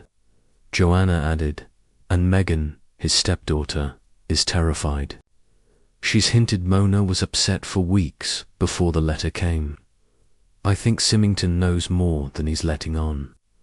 Miss Marple's needles resumed their clicking, a soothing counterpoint to the tension. A stepdaughter sees much, often, more than she realizes. And a man like Mr. Symington's cessful, proper makes a fine target for malice. But these letters, they're not just malice, are they? They're a distraction, perhaps. A curtain to hide something uglier. Jerry's pulse quickened. You think Mona's death wasn't suicide? That Agnes was killed to cover it up? Miss Marple's eyes twinkled, but her voice was grave. I think, Mr. Burton, that Lymstock is a village of secrets, and someone is desperate to keep them. Buried, but we shall see. For now, tell me about the others who've received letters. Mr. Pye, for instance. They shared what they knew. Pye's letter accusing him of cheating at cards. Miss Ginch's claim of theft. Mrs. Cleet's curse, and Miss Barton's refusal to admit she'd been targeted. Miss Marple listened, her face serene, but her mind clearly racing. A pattern, she said softly. Each letter strikes at pride, at reputation. But why? And why is Miss Holland, the governess, untouched? Joanna's eyes lit up. Exactly. Elsie's the odd one out. Everyone else spy, Ginch, even us gets a letter, but not her. It's as if the writer's avoiding her. Miss Marple nodded. Or protecting her. We must keep an eye on Miss Holland. And this Amy Griffith Maud mentioned her sharp tongue. What do you make of her? Jerry hesitated, recalling Amy's brittle laugh at the vicarage. She's bold, quick to accuse. Others. Pye saw her at the postbox, posting letters for the Women's Institute. She got a letter herself, though claimed it accused her of flirting with the vicar. Miss Marple's smile was faint. Flirting with a vicar. How quaint. And yet, she seems amused by the chaos. That's worth noting. She set her knitting aside, her eyes sharp. You've done well, both of you. Keep watching, keep listening. The truth is in the small things, the glance, the pause, the thing unsaid. As they rose to leave, Maud reappeared, carrying a tray of scones. Stay for lunch, she said. Jane's only just arrived, and she wanted to hear more about Lymstock's quirks. They agreed, and the meal was a quiet affair, Caleb Calthrop joining them with a distracted air, muttering about Ecclesiastes and the vanity of human schemes.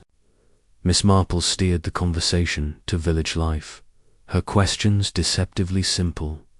Who visited whom? who held grudges. Jerry noticed her knack for drawing out details without seeming to pry Maud's casual mention of Mrs. Cleet's rivalry. With Miss Ginch, Caleb's offhand remark about Symington's late hours at his office. After lunch, Jerry and Joanna walked back to Little Furze, the village bustling with midday activity. The news of Agnes's murder had spread, and whispers followed them, curious glances from the butcher, a hushed conversation at the bakery. At the post office, Miss Winter handed over a letter, her face grim. "Another one," she muttered. "For Dr. Griffith this time. Same type plain, typed." Jerry's stomach tightened. "Owen Griffith. When was it posted?"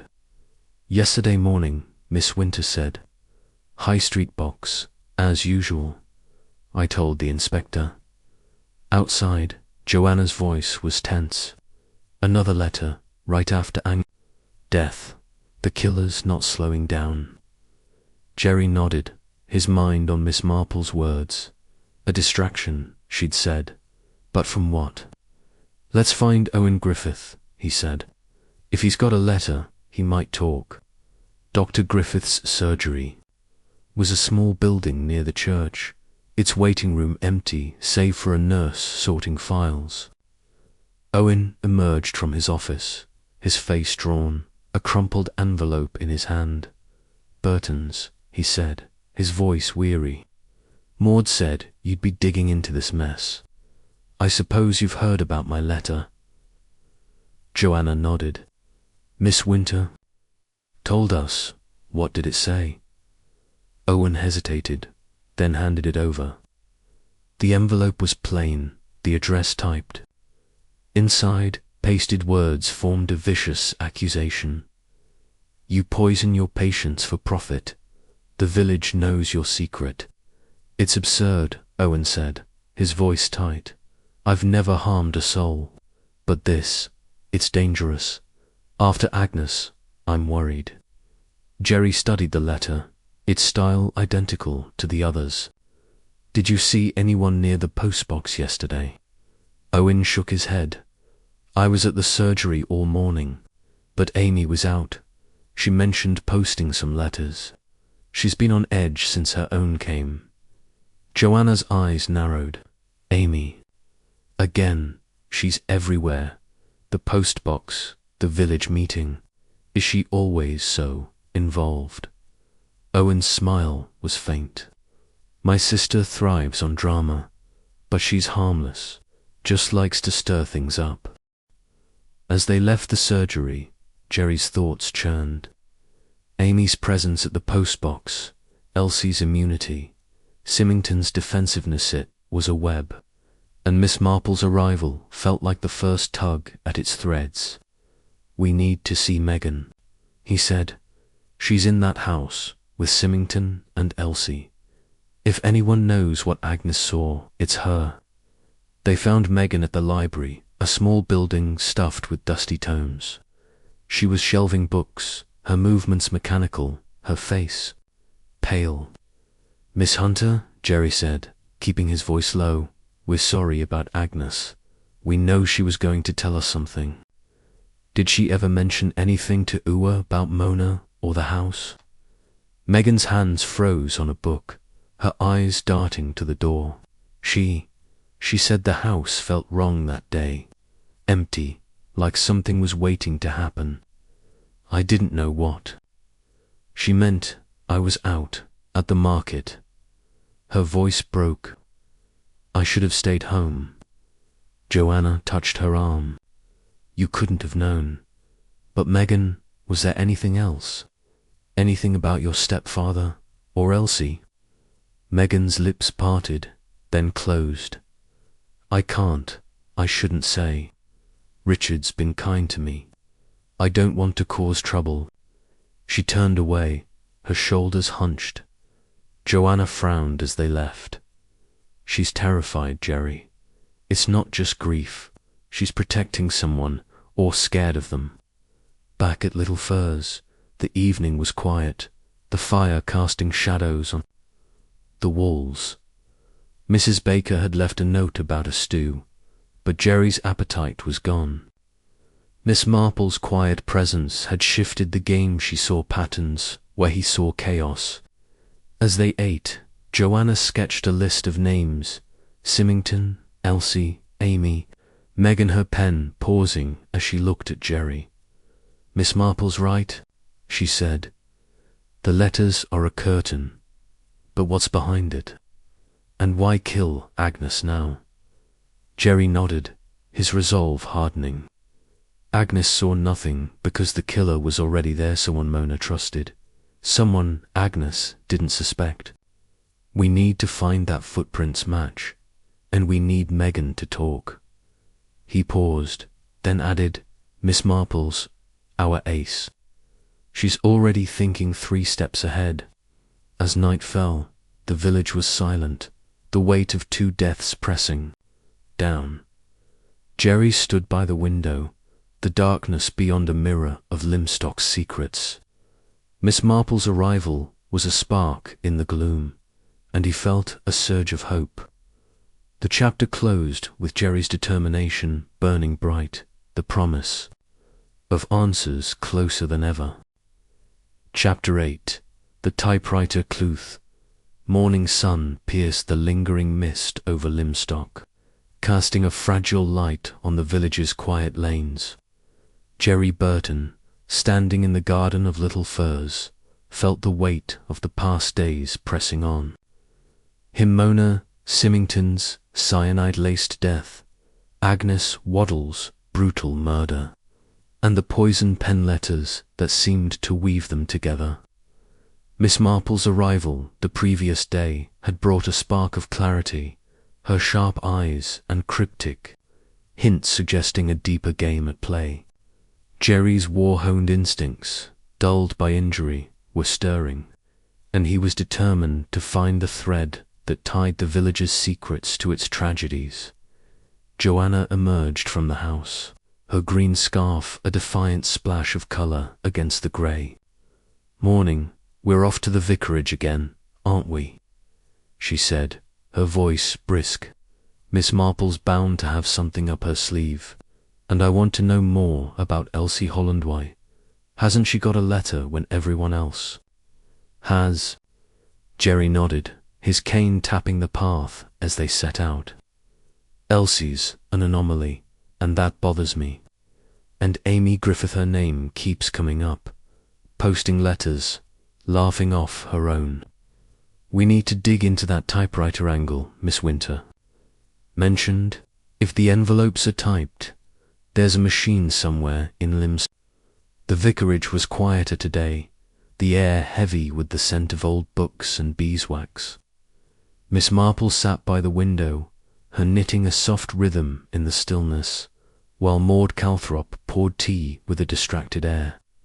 Caleb, the vicar, was absent, likely lost in his study. Miss Marple's eyes, bright and probing, met Jerry's as he entered. "Mr. Burton, Miss Burton," she said, her voice gentle but firm. "You've been busy, I hear. Any new discoveries?" Jerry recounted their findings. Agnes's murder, the blurred footprint, and her comment about the 2 quiet house on the day Mona died. "And Miss Winter said another letter went out yesterday to Dr. Griffith," he added. "Typed envelope, like the others. We're thinking the typewriter's key." Miss Marple's needles paused, her gaze sharpening. "A typewriter, yes. A precise tool, and not so common in a village like this. Have you seen any in your wanderings?" Joanna leaned forward, her tea untouched. "Symington's office would have one. He's a solicitor. And the post office, maybe. Amy Griffith's been seen at the post box, posting stacks of letters. Could she have access to one?" Maud's lips quirked. "Amy S. always scribbling for the Women's Institute. She uses the typewriter at the village hall, I believe. But so do others, Mrs. Cleet, for her jam labels, and even Caleb, when he's feeling modern." Miss Marple nodded, her expression thoughtful. "A shared machine complicates things. But the envelopes, are they all typed in the same font? That would narrow it down. Jerry's pulse quickened. We haven't compared them closely. Mr. Pye kept his letter, Joanna, and I saw it. And we have ours. Dr. Griffith showed us his yesterday. If we could get a look at another. Miss Marple's smile was faint but approving. A fine idea, Mr. Burton. And Miss Holland, her lack of a letter is curious. In my experience, those spared in such a campaign are either lucky or significant. Joanna's eyes lit up. You think Elsie's involved, or being protected? I think, Miss Marple said, her voice soft, that we must look at what isn't said as much as what is. Miss Holland is in that house, with Mr. Symington and young Megan. She sees much, I suspect. Perhaps you could speak with her again. As they left the vicarage, Jerry felt a surge of purpose. Miss Marple's quiet confidence was a beacon, guiding them through Lymstock's fog of suspicion. Let's go to the Symingtons, he said.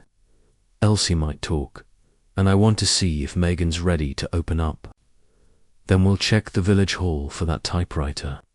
The Symington manor was hushed, its windows reflecting the pale sun. Elsie Holland answered the door, her blonde hair immaculate, but her eyes weary.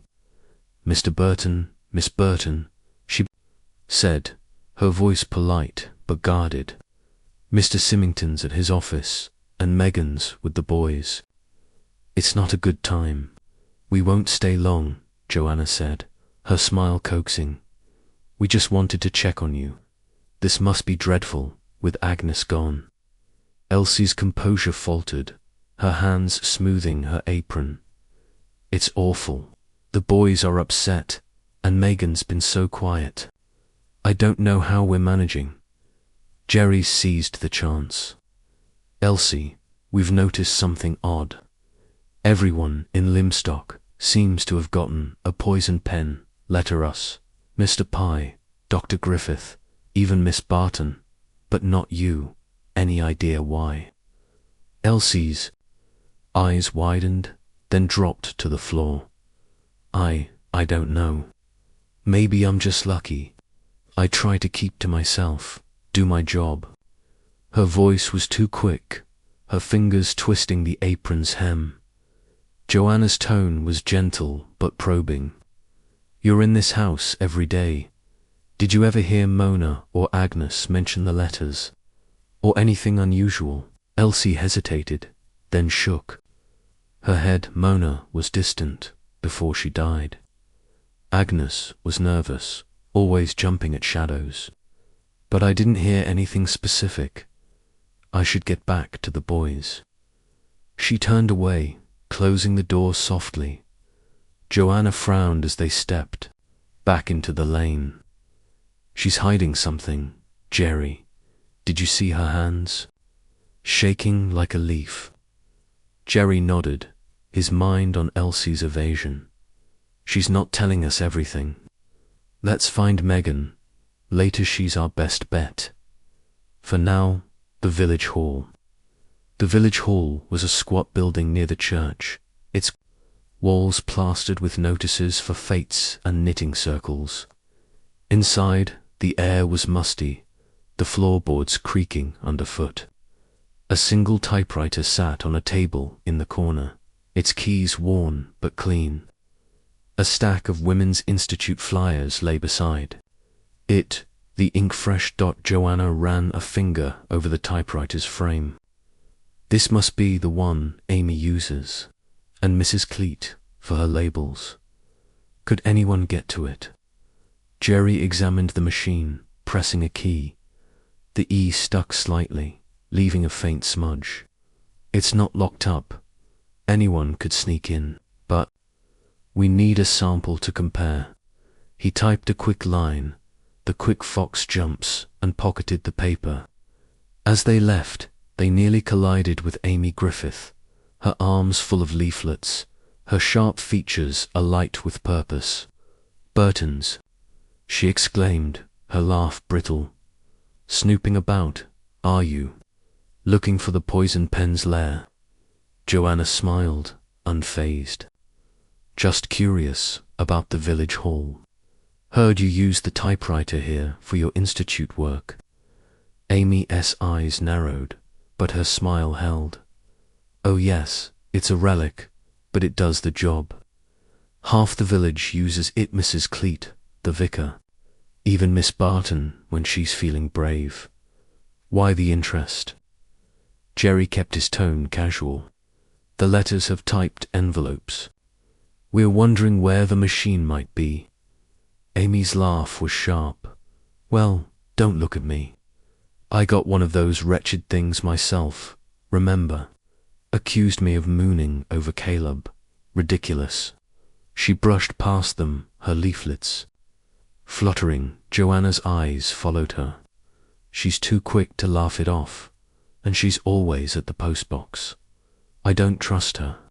Jerry agreed, his mind on the typewriter's smudged E.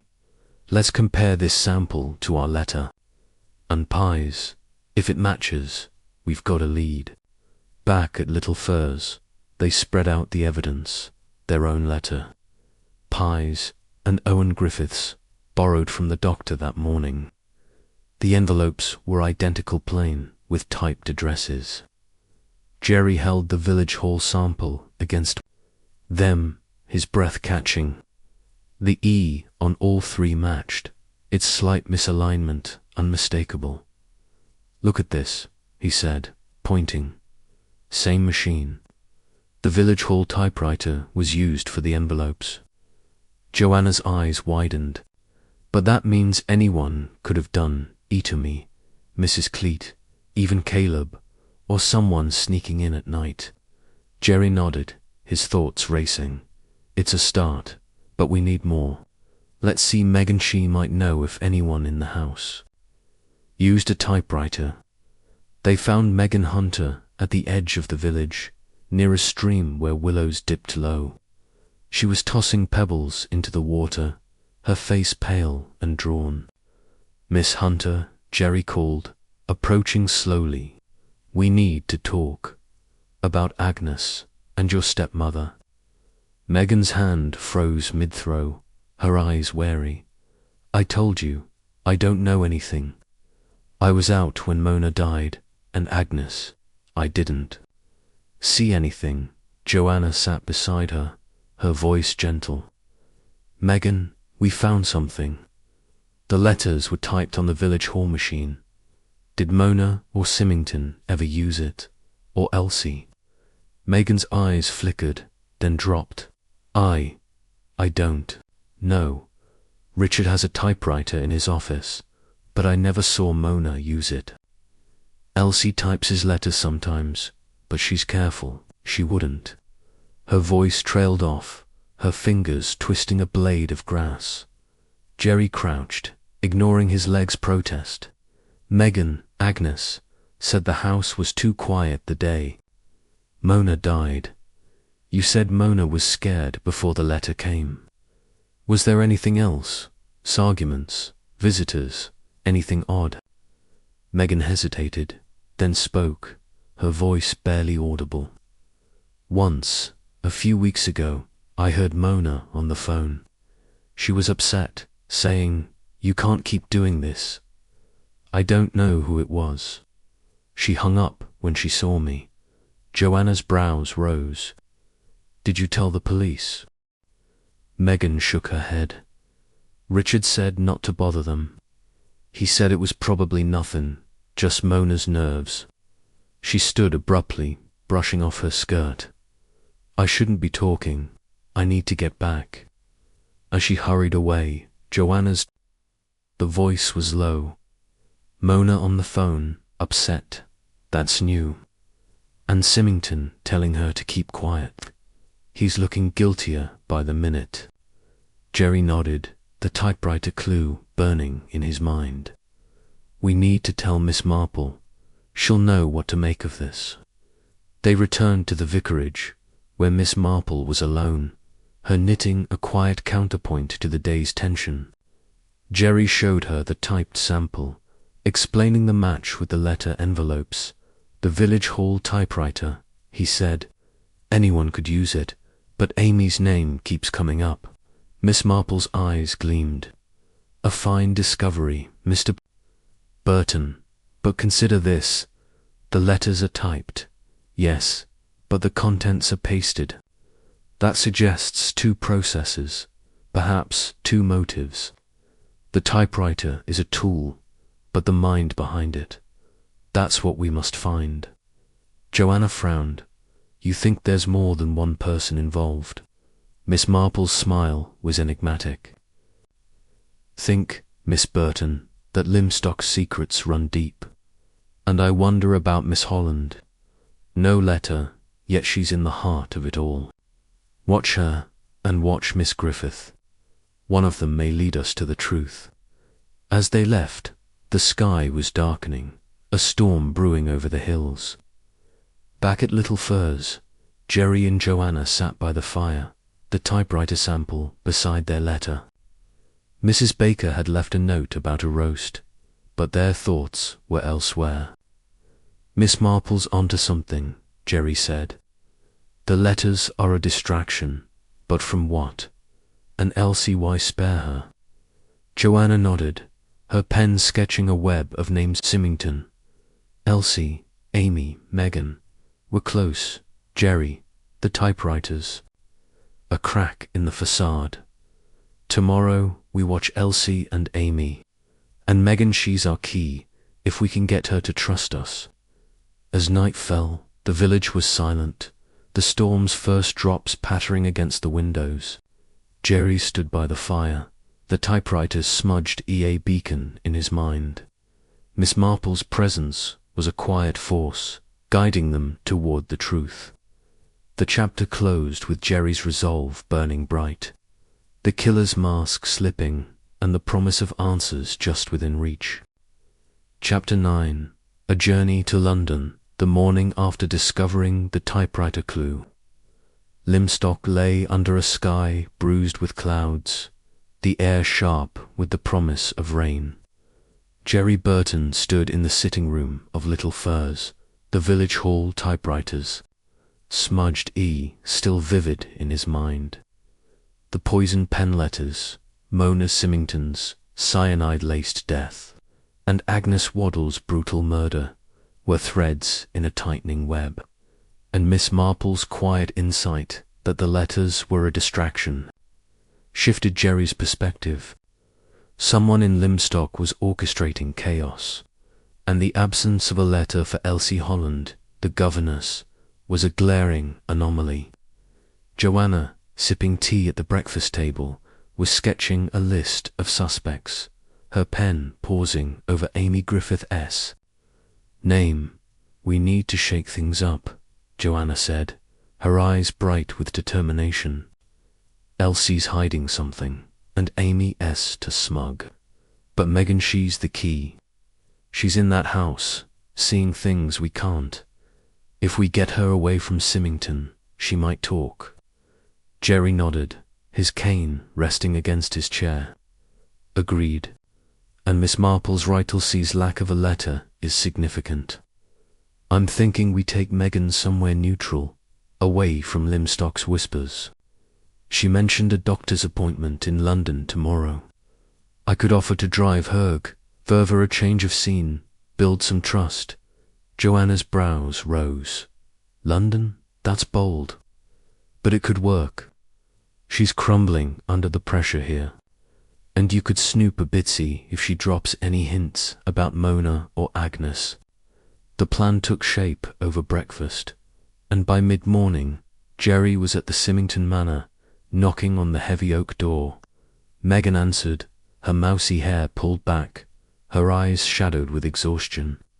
Her faded dress hung loosely, and she clutched a worn satchel as if it were a lifeline. "Miss Hunter," Jerry said, his tone gentle. "I heard you're heading to London tomorrow for a doctor's visit. I'm driving up for some errands. Can I give you a lift? Save you the train fare?" Megan's eyes widened, a flicker of surprise breaking through her guarded expression. "Oh, That's kind of you, Mr. Burton. I was going to take the early train, but yes, I'd like that. Thank you. Jerry smiled, sensing her hesitation. Great, I'll pick you up at 8. And maybe we can grab lunch after my treat. London's a nice break from Limstock's gloom. Megan nodded, a faint flush colouring her cheeks. I'd like that. I'll be ready. As Jerry left, he felt a spark of hope. Megan's wariness was a barrier, but a day away might lower it. He stopped by the vicarage to update Miss Marple, finding her in the garden, pruning roses with Maud Calthrop. The elderly sleuth's eyes twinkled as he explained. His plan, a wise move, Mr. Burton, Miss Marple said, snipping a wilted bloom. Young Miss Hunter is under strain, and a change of air often loosens tongues. But be gentle, she's fragile, and fear can make one silent. Ask her about her stepmother's habits, small things, like letters or visitors. They often reveal more than grand confessions. Maud, her hands muddy, nodded. Megan's been a ghost since Mona died. And after Agnes, well, the Symington house isn't a happy place. Watch her closely, Jerry. The next morning, Jerry pulled up to the Symington Manor in his battered Maurice, the engine coughing in the crisp dawn. Megan emerged, her satchel slung over her shoulder, a new scarfer, soft green brightening her pale face. She climbed in, her movements hesitant but deliberate, as if steeling herself for the day. Thank you for this, she said as they drove out of Limstock, the village's rooftops fading in the rearview mirror. It's nice to get away. Everything feels heavy here. Jerry kept his tone light, navigating the winding lanes. I know the feeling. Limstock's charming, but those letters and now Agnes, it's a lot. How are you holding up? Megan's fingers twisted the satchels. Strap, not well. Mona's death was bad enough, but Agnes, I keep thinking I should have noticed something. I was in the house that morning with the boys, but I didn't hear anything. Jerry seized the opening, his voice gentle. You can't blame yourself. But you're close to things. Did Agnes ever mention anything odd about Mona's death? Or the letters? Megan's eyes flicked to the window, where fields blurred past. She said the house was quiet that day, like it was waiting. I didn't understand then, but Mona was different before she died. Nervous, always checking the post. I thought it was her headaches, but now I wonder if she got a letter earlier, one she didn't show anyone. Jerry's pulse quickened. An earlier letter. Did you ever see her with anything like that? Megan shook her head. No, but she burned some papers in the fireplace a week before it happened. I smelled the smoke, saw the ashes. She said it was old bills, but she looked frightened. Jerry filed away the detailed burned papers, a frightened Mona. And your stepfather, did he notice her mood? Megan's lips tightened. Richard was busy, always at his office. He told me to leave her be, that she'd get over it. But he was short with her sometimes, like he was annoyed. The road stretched toward London, the countryside giving way to suburbs. Jerry kept the conversation light, asking about Megan's reading. She loved Brontë novels and her dreams of studying art. Her reserve softened, a shy smile emerging as she described sketching the moors in her imagination. By the time they reached Harley Street, Megan seemed almost at ease. Her appointment was briefer, routine check for a childhood ailment. Jerry waited in a nearby cafe, sipping coffee and mulling over her words. Burned papers, Mona's fear, Symington's irritation. It painted a picture of a household on edge long before the fatal letter. When Megan returned, her satchel bulging with a new sketchbook. Jerry suggested a detour. "You've been cooped." "Up in Limstock," he said, smiling. "How about we visit a shop or two? My treat, call it, a thank you for keeping me company." Megan's eyes lit up, a rare spark of joy. "Really, I'd like that. I've never had proper clothes, not like the girls in magazines." They headed to Regent Street, where Jerry guided her into a modest boutique.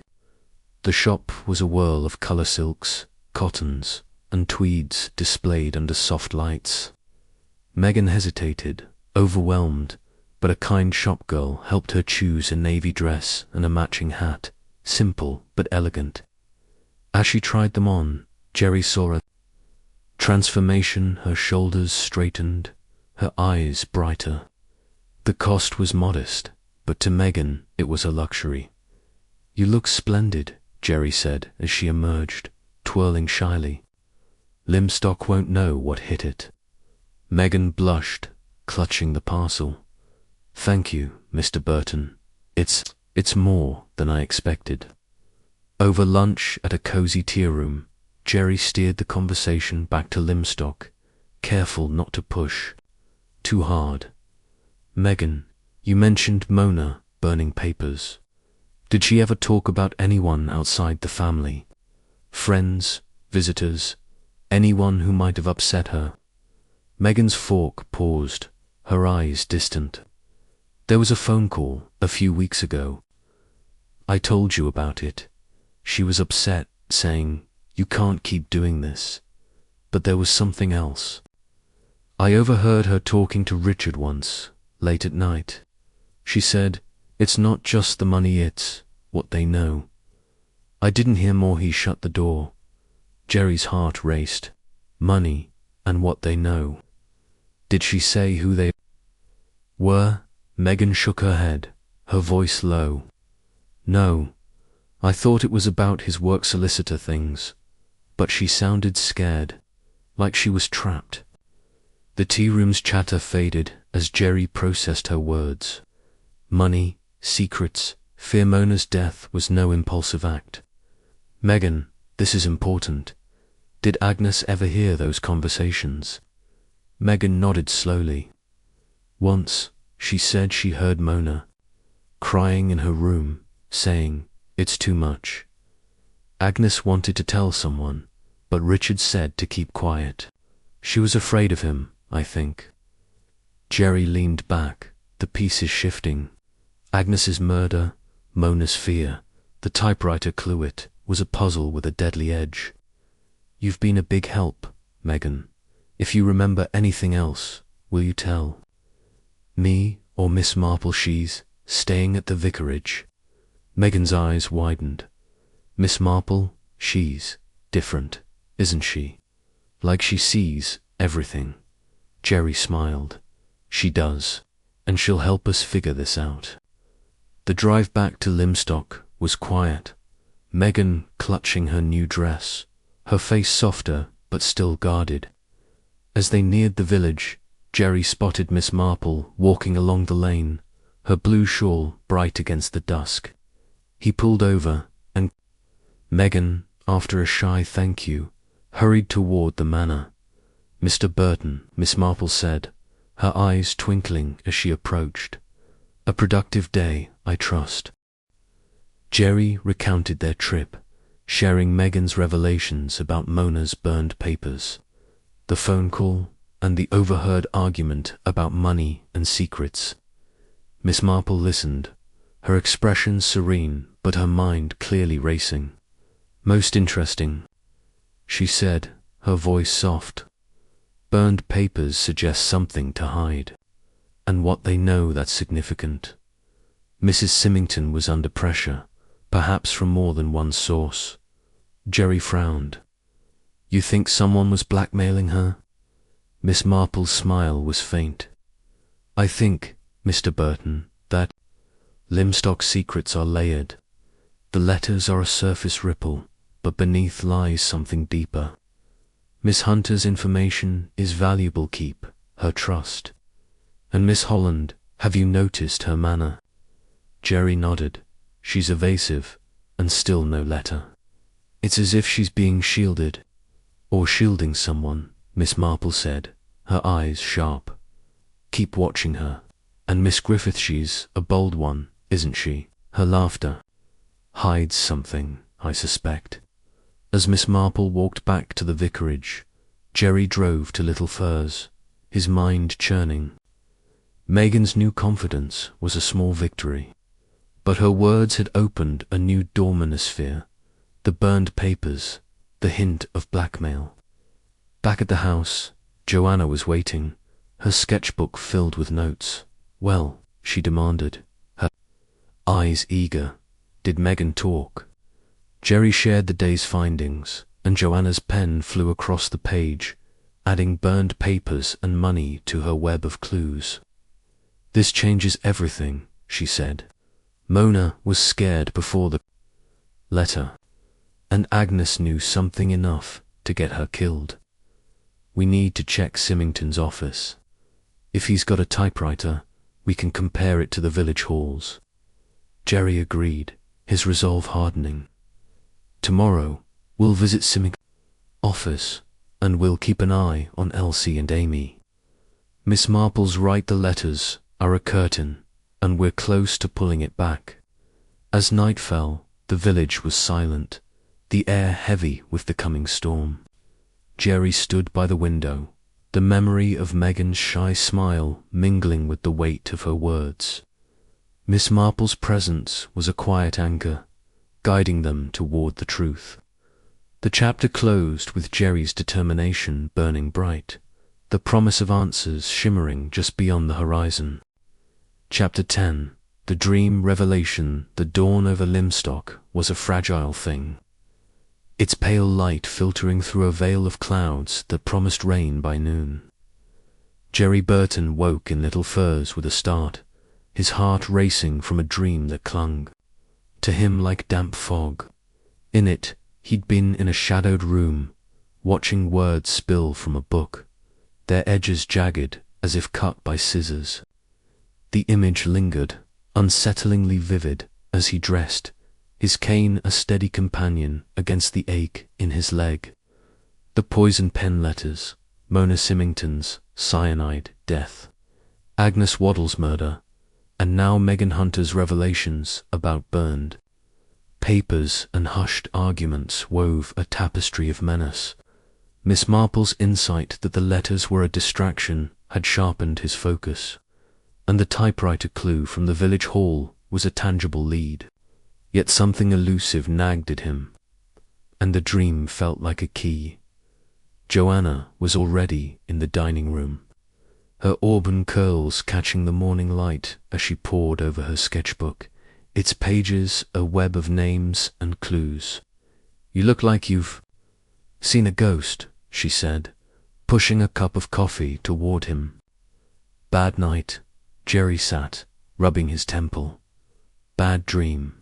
Something about a book with cut-out words, like the letters. It stuck with me.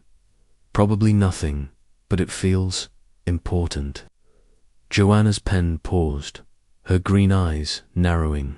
"A book? That's odd. The letters use pasted words, newspapers, magazines, but a book. Maybe your mind's trying to tell you something. We should run it by Miss Marple. She's got a knack for dreams and details." Jerry nodded, sipping the bitter coffee. "Good idea, and we need to check Symington's office today. If he's got a typewriter, we can compare it to the village. Hall's Megan's talk of burned papers and Mona's ferrets all pointing to him." Joanna tapped her sketchbook, and Elsie Holland. Still no letter for her. "I'm betting she's more than just a governess. We'll split up today. You hit Symington's office.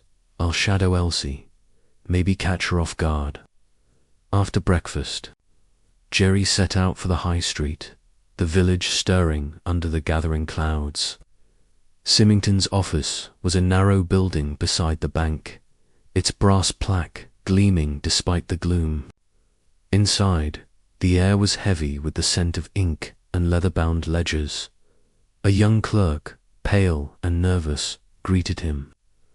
"Mr. Symington's in a meeting, sir," he said, adjusting his spectacles. "Can I help you?"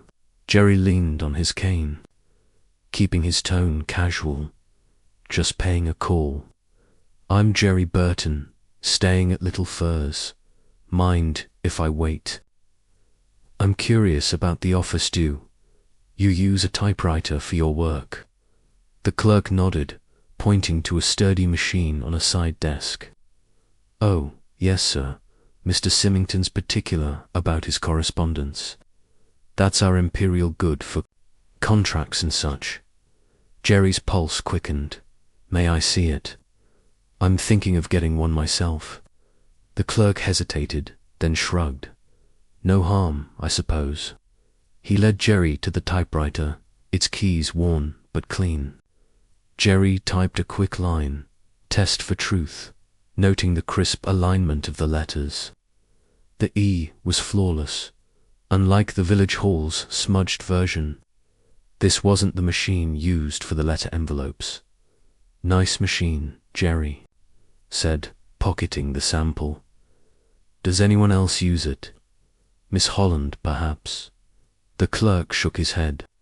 "Only Mr. Symington and me. Miss Holland types for him at home sometimes, but she uses his personal machine there." "Shall I tell him you called?" "No need," Jerry said, smiling. "I'll catch him later." As he left, his mind churned. Symington's office typewriter was a dead end, but the mention of a personal machine at the manor opened a new path. And the dream why? A book, not a newspaper. He headed to the vicarage, where Miss Marple was knitting in the sitting room, her eyes bright as she listened to his update. Maud Calthrop was out, and the vicarage was quiet, save for the tick of a clock. "The typewriter's not a match," Jerry said, showing her the sample. "But Symington has another at home. And I had this dream about a book with cut-out words. It's nagging at me." Miss Marple's needles paused, her gaze sharpening. "A book, you say? Most intriguing. Dreams, Mr. Burton, are often our minds sorting what we've seen but not yet understood. The letters use pasted words, yes, but from what? Newspapers are common, but a book, that's specific. Perhaps you've seen something, a volume with missing pages." Perhaps Jerry frowned, his mind racing. "Not that I recall. But the letters pies, ours, Dr. Griffith's there, all from printed sources. Could someone be cutting up a book?" Miss Marple nodded, her voice soft but firm. "It's possible. A book suggests deliberation, something personal, even cherished. In my village, St. Mary Mead, I once knew a case where a diary's pages were used for threats. The choice was telling. Look for a book, Mr. Burton perhaps, in Mr. Sim's study or Miss Holland's room. And your dream, it's a clue from your own sharp mind." Jerry felt a spark of clarity. "I'll check the manor. Megan might know if there's a book like that, and Joanna's watching Elsie, she might spot something." Miss Marple resumed her knitting, her eyes twinkling. "Mind Miss Griffith, too. Her boldness is a mask, I suspect. And Miss Hunter, her trust in you is growing. Nurture it." Jerry left the vicarage, the dream's image jagged words spilling from a book burning in his mind.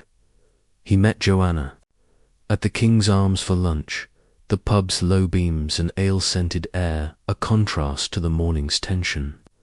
Joanna was flushed with excitement, her notebook open. "Elsie's slippery," she said, lowering her voice. "I followed her to the market. She was buying candles, but she kept looking over her shoulder like she expected someone. Then she met Amy Griffith by the church brief, but they were whispering. I couldn't tea here, But Amy looked smug. Jerry's brows rose. Elsie. And Amy, that S knew. And the typewriter at Symington's office doesn't match. But he's got another at home. And this dream, I told Miss Marple about it. She thinks it's a clue, maybe a book with cut pages. Joanna's eyes widened. A book, that's specific. We need to get into the manor. Megan might let us poke around. They finished their meal and headed to the Symington manor, the clouds now spitting a fine drizzle. Megan answered the door, her new navy dress brightening her pale face, a sketchbook under her arm. Mr. Burton, Miss Burton, she said, her voice shy but warmer. I thank you again for yesterday. It was kind. Jerry smiled, sensing her fragile trust. Our pleasure, Megan. Mind if we come in? We're trying to piece things together about the letters and Agnes. Megan hesitated, then stepped aside. Richard's out and Elsie's with the boys. But be quick. The house feels wrong since Agnes. The drawing room was dim, its heavy curtains drawn against the rain. Jerry's eyes scanned the shelves' legal tomes, novels, a Bible, but nothing stood out.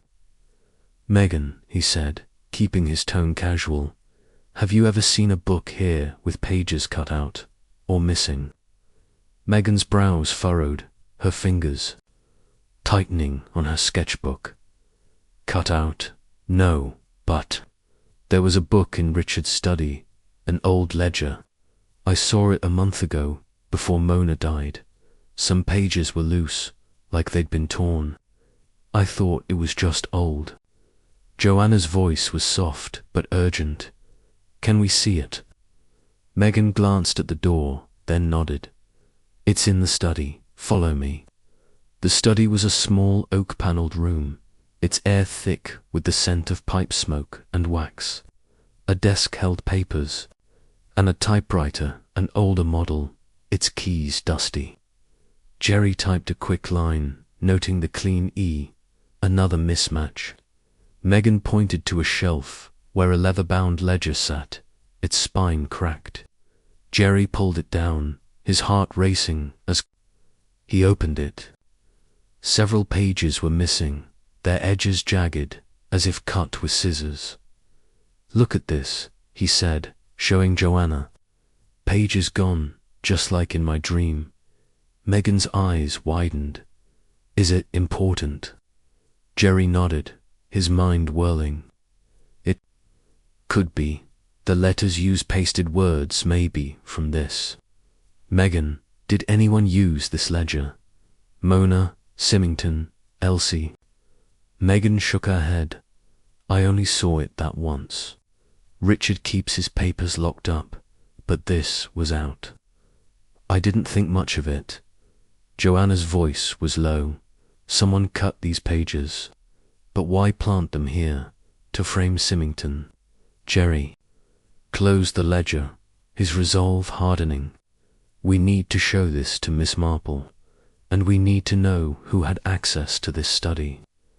As they left the manor, Megan's face was pale but determined. If it helps find who killed Agnes, I'll keep looking, she said. But be careful, Richard's been so angry lately. Back at Little Furze, the rain had started in earnest, drumming against the windows. Jerry and Joanna sat by the fire, the ledger's discovery a burning coal between them. This is big, Joanna said, her pen sketching the study's layout. Cut pages in Symington's study. But it's too convenient, like someone wanted it found. Jerry nodded, the dream's image merging with the ledger's torn edges. Miss Marple said the letters are a distraction. This could be part of it pointing us at Symington to hide the real killer. They headed to the vicarage, where Miss Marple was alone, her knitting a quiet rhythm. Jerry showed her the ledger, explaining the missing pages and his dream. Her eyes gleamed, her voice soft but incisive. A ledger with cut pages. Most telling, Mr. Burton. Your dream was a gift your mind saw what your eyes missed. But this ledger, it's a plant, I suspect. Someone wishes us to suspect Mr. Symington, or perhaps to muddy the waters. Joanna frowned. A plant. So the real killer used something else for the letters. Miss Marple nodded. Or used this to mislead. In St. Mary Mead, I once found a case where evidence was too perfect a forged letter left to be found. Look deeper, check Miss Holland's quarters or Miss Griffith's home. And the typewriter at the manor, did it match? Jerry shook his head. No. Clean keys, no smudged E, but the ledger's enough to keep us digging. Miss Marple smile was approving. You're close, Mr. Burton. The killer is clever, but they've made a mistake. Keep pressing, Miss Hunter, she's your ally now. As they left, the storm was gathering, the village dark under roiling clouds. Back at Little Furze, Mrs. Baker had left a note about a pie, but Jerry's mind was on the ledger. Joanna sketched a new web ledger. Elsie, Amy, Symington, her pen pausing as she looked at him. We're close, Jerry. The ledger's a crack in the killer's plan. Tomorrow we watch Elsie and Amy, and we get Megan to search the manor. Jerry nodded, his resolve burning. The dream had led them to the ledger, and Miss Marple's guidance was a beacon. The chapter closed with Jerry standing by the window. The rain a mirror of Limstock's secrets, the truth shimmering just beyond the storm. Chapter 11. The hidden study, the storm that had threatened Limstock all night, broke at dawn. Its rain lashing the village with a ferocity that mirrored the tension gripping Jerry Burton's mind. He stood in the sitting room of Little Furze, the ledger with its jagged missing pages resting on the table before him. The discovery, sparked by his dream of cut-out words, had shifted the investigation into the poison pen letters, Mona, cyanide, death, and Agnes Waddle's brutal murder. Miss Marple's suggestion that the ledger was a planter, deliberate misdirection had sharpened his focus. But the question remained, who was orchestrating this deadly game, and why? Joanna, her auburn curls, damp from a quick dash to the postbox, burst in, her eyes alight with purpose.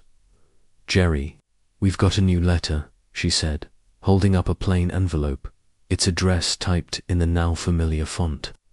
It came this morning. Addressed to both of us. Same style-pasted words inside. Jerry's stomach tightened as he took the envelope. The message was short, its cut-out letters stark against cheap paper. You're meddling where you don't belong. Leave Limstock or pay the price. Another threat, he said, his voice steady despite the chill it sent through him. They know we're digging. Joanna's jaw set. Good, let them squirm. This means we're close. That ledger in Symington's study, it's rattled someone. We need to get back to the manor, search deeper. Megan might help us, now that she's warming to you. Jerry nodded, his thoughts on Miss Marple's advice to watch Elsie Holland and Amy Griffith. The governess's lack of a letter and Amy's smug presence at the postbox were loose threads in a tightening web. Let's go to the vicarage first, he said. Miss Marple needs to see this letter, and I want her take on the ledgers. Too convenient, like she said. The vicarage was a haven from the storm, its fire crackling against the damp chill. Miss Marple sat in her usual chair, her knitting a soft rhythm, her eyes bright as Jerry handed her the new letter. Maud Calthrop, pouring tea, frowned at the pasted words. Another one, she said. This is getting bold. They're targeting you directly now. Miss Marple's needles paused, her gaze sharp. Indeed, A warning, Mr. Burton, but also a slip. The writer is nervous. Your discovery of the ledger has unsettled them. Tell me, was there anything else in Mr. Symington's study? A hidden drawer, perhaps, or a locked box? Jerry frowned, recalling the oak-panelled room. Nothing obvious. The typewriter didn't match the letters, and the ledger was on an open shelf. But Megan said it was out of place, like it had been left there. Miss Marple nodded, her voice soft but incisive. A ledger with cut pages, left to be found. It's a distraction, but from what? In my village, St. Mary Mead, I once knew a case where a hidden compartment held the truth of false bookcase, concealing papers. You might look for such a thing in the manor. And Miss Hunter, she's your ally now. Use her eyes. Joanna leaned forward, her tea untouched. You think there's a hidden space? That's intriguing. And Elsie Hollenshe's still untouched by the letters. I saw her with Amy yesterday, whispering. They're up to something. Miss Marple's smile was faint. Miss Holland is a puzzle, and Miss Griffith, her boldness is a mask, I suspect. Watch them both, but carefully. And this letter? She tapped the envelope. The typewriter's E matches the village hall machine, I presume. Jerry nodded, having checked it that morning. Same smudge, but anyone could use that typewriter. We need to search the manor, and we need Megan's help. Miss Marple's eyes twinkled. Then do so, Mr. Burton. But be discreet. The killer is watching, and they've struck twice already. The Symington Manor loomed through the rain, its windows dark against the storm. Megan answered the door, her navy dress from London brightening. Her pale face, her sketchbook clutched tightly. Mr. Burton, Miss Burton, she said, her voice hesitant but warm. Richard's at his office, and Elsie's out with the boys. Is something wrong? Jerry kept his tone gentle. We got another letter, Megan, a threat, telling us to leave. We think it's tied to the ledger we found in the study. Can we take another look? Maybe there's something we missed. Megan's eyes widened, but she nodded, leading them to the study. The room was as before, oak panels, pipe smoke, the dusty typewriter, but the ledger was gone. That's odd, Megan said, her brow furrowing. It was here yesterday. Joanna's voice was sharp. Gone. Someone's been here. Megan, have you seen any hidden compartment drawers, panels, anything unusual? Megan hesitated, then pointed to a bookcase in the corner. I noticed something once, a few months ago. There's a panel behind the shelves that doesn't quite fit. I thought it was just old wood, but it moved when I leaned on it. Jerry's pulse quickened as he approached the bookcase, its shelves heavy with legal tomes and novels. He pressed the panel Megan indicated, feeling a slight give. With a gentle push, it slid aside, revealing a narrow compartment. Inside was a small box, locked, its surface scratched as if recently handled. My God, Joanna whispered. A hidden study. Megan, did you know about this? Megan shook her head, her eyes wide. No. I saw the panel move once, but I never opened it. Richard's so private about his study. Jerry examined the box, its lock simple but sturdy. We need to open this. Megan, any keys around? Megan's hands trembled as she searched the desk, finding a small key tucked under a blotter. This was in a drawer, she said. I've never seen it used. The key fit, and the box opened with a click. Inside were papers, letters, receipts, and a small notebook. Jerry flipped through it, his heart racing. The notebook contained handwritten notes, dates, and sums of money, some marked paid in a sharp, precise hand. One entry caught his eye: MH, £50, the 15th of April. Another read: EH, silence, £100, the 20th of March. MH could be Mona Hunter, Jerry said, his voice low, and EHLC Holland. Payments for silence. Joanna's eyes gleamed. Blackmail. Mona was paying someone, and Elsie too. This changes everything. Megan's face paled. Blackmail, but why? What did Mona know? Jerry closed the box, pocketing the notebook. We'll find out. Megan, don't tell anyone about this, not Richard, not Elsie. We'll take it to Miss Marple. As they left the manor, the rain had eased, leaving a damp chill. Megan's voice was a whisper. Be careful. If Richard finds out I helped you, we'll keep you out of it, Joanna promised, her hand on Megan's arm. You've been brave. They headed to the vicarage, the notebook a burning weight in Jerry's pocket. Miss Marple was alone, her knitting idle as she listened to their discovery. A hidden compartment, she said, her eyes gleaming, and a notebook with payments. Most telling, Mr. Burton. This suggests a secret worth killing for. Mrs. Symington paid someone perhaps to keep quiet about an indiscretion or something more dangerous.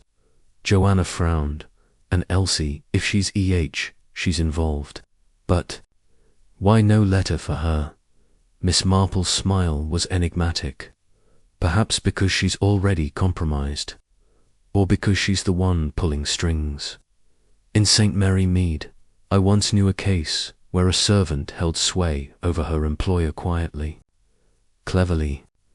Look at Miss Holland's habits, her letters, her visitors. Jerry nodded, his mind racing. And Amy Griffith, she still a question mark. Always at the postbox, always laughing off the chaos. Miss Marple's needles resumed there. Rhythm. Miss Griffith is bold, but boldness can hide fear. Watch her, but don't confront her yet. And Miss Hunter, her courage is growing. Protect her, Mr. Burton. Back at Little Firs, the storm had passed, leaving a sky streaked with gold. Jerry and Joanna sat by the fire, the notebook open between them.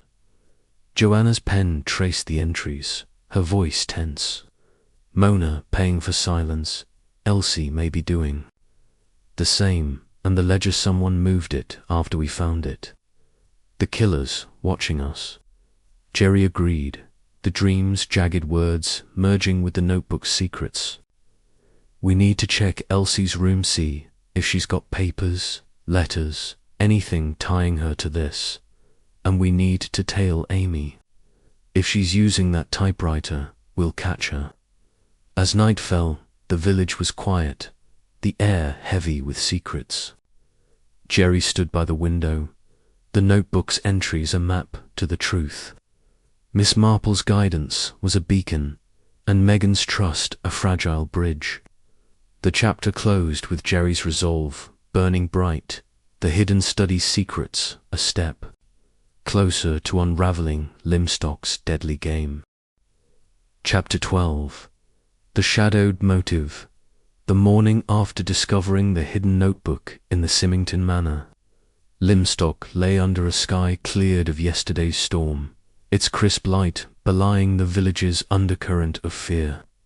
Jerry Burton stood in the garden of Little Firs, the notebook's cryptic entries, MH, £50, EH, silence, £100, burning in his mind. The poison pen letters, Mona Symington's cyanide death, and Agnes Waddell's brutal murder were no longer isolated tragedies, but part of a calculated web, and the notebooks suggested blackmail at its heart. Miss Marple's insight that the letters were a distraction had sharpened his focus, and the absence of a letter for Elsie Holland coupled with her initials in the notebook, made her a puzzle demanding answers. Joanna, emerging from the house in a rust-colored coat, clutched a fresh letter from the post, her eyes wide with urgency. "Another one, Jerry," she said, holding up a plain envelope. Its typed address identical to the others.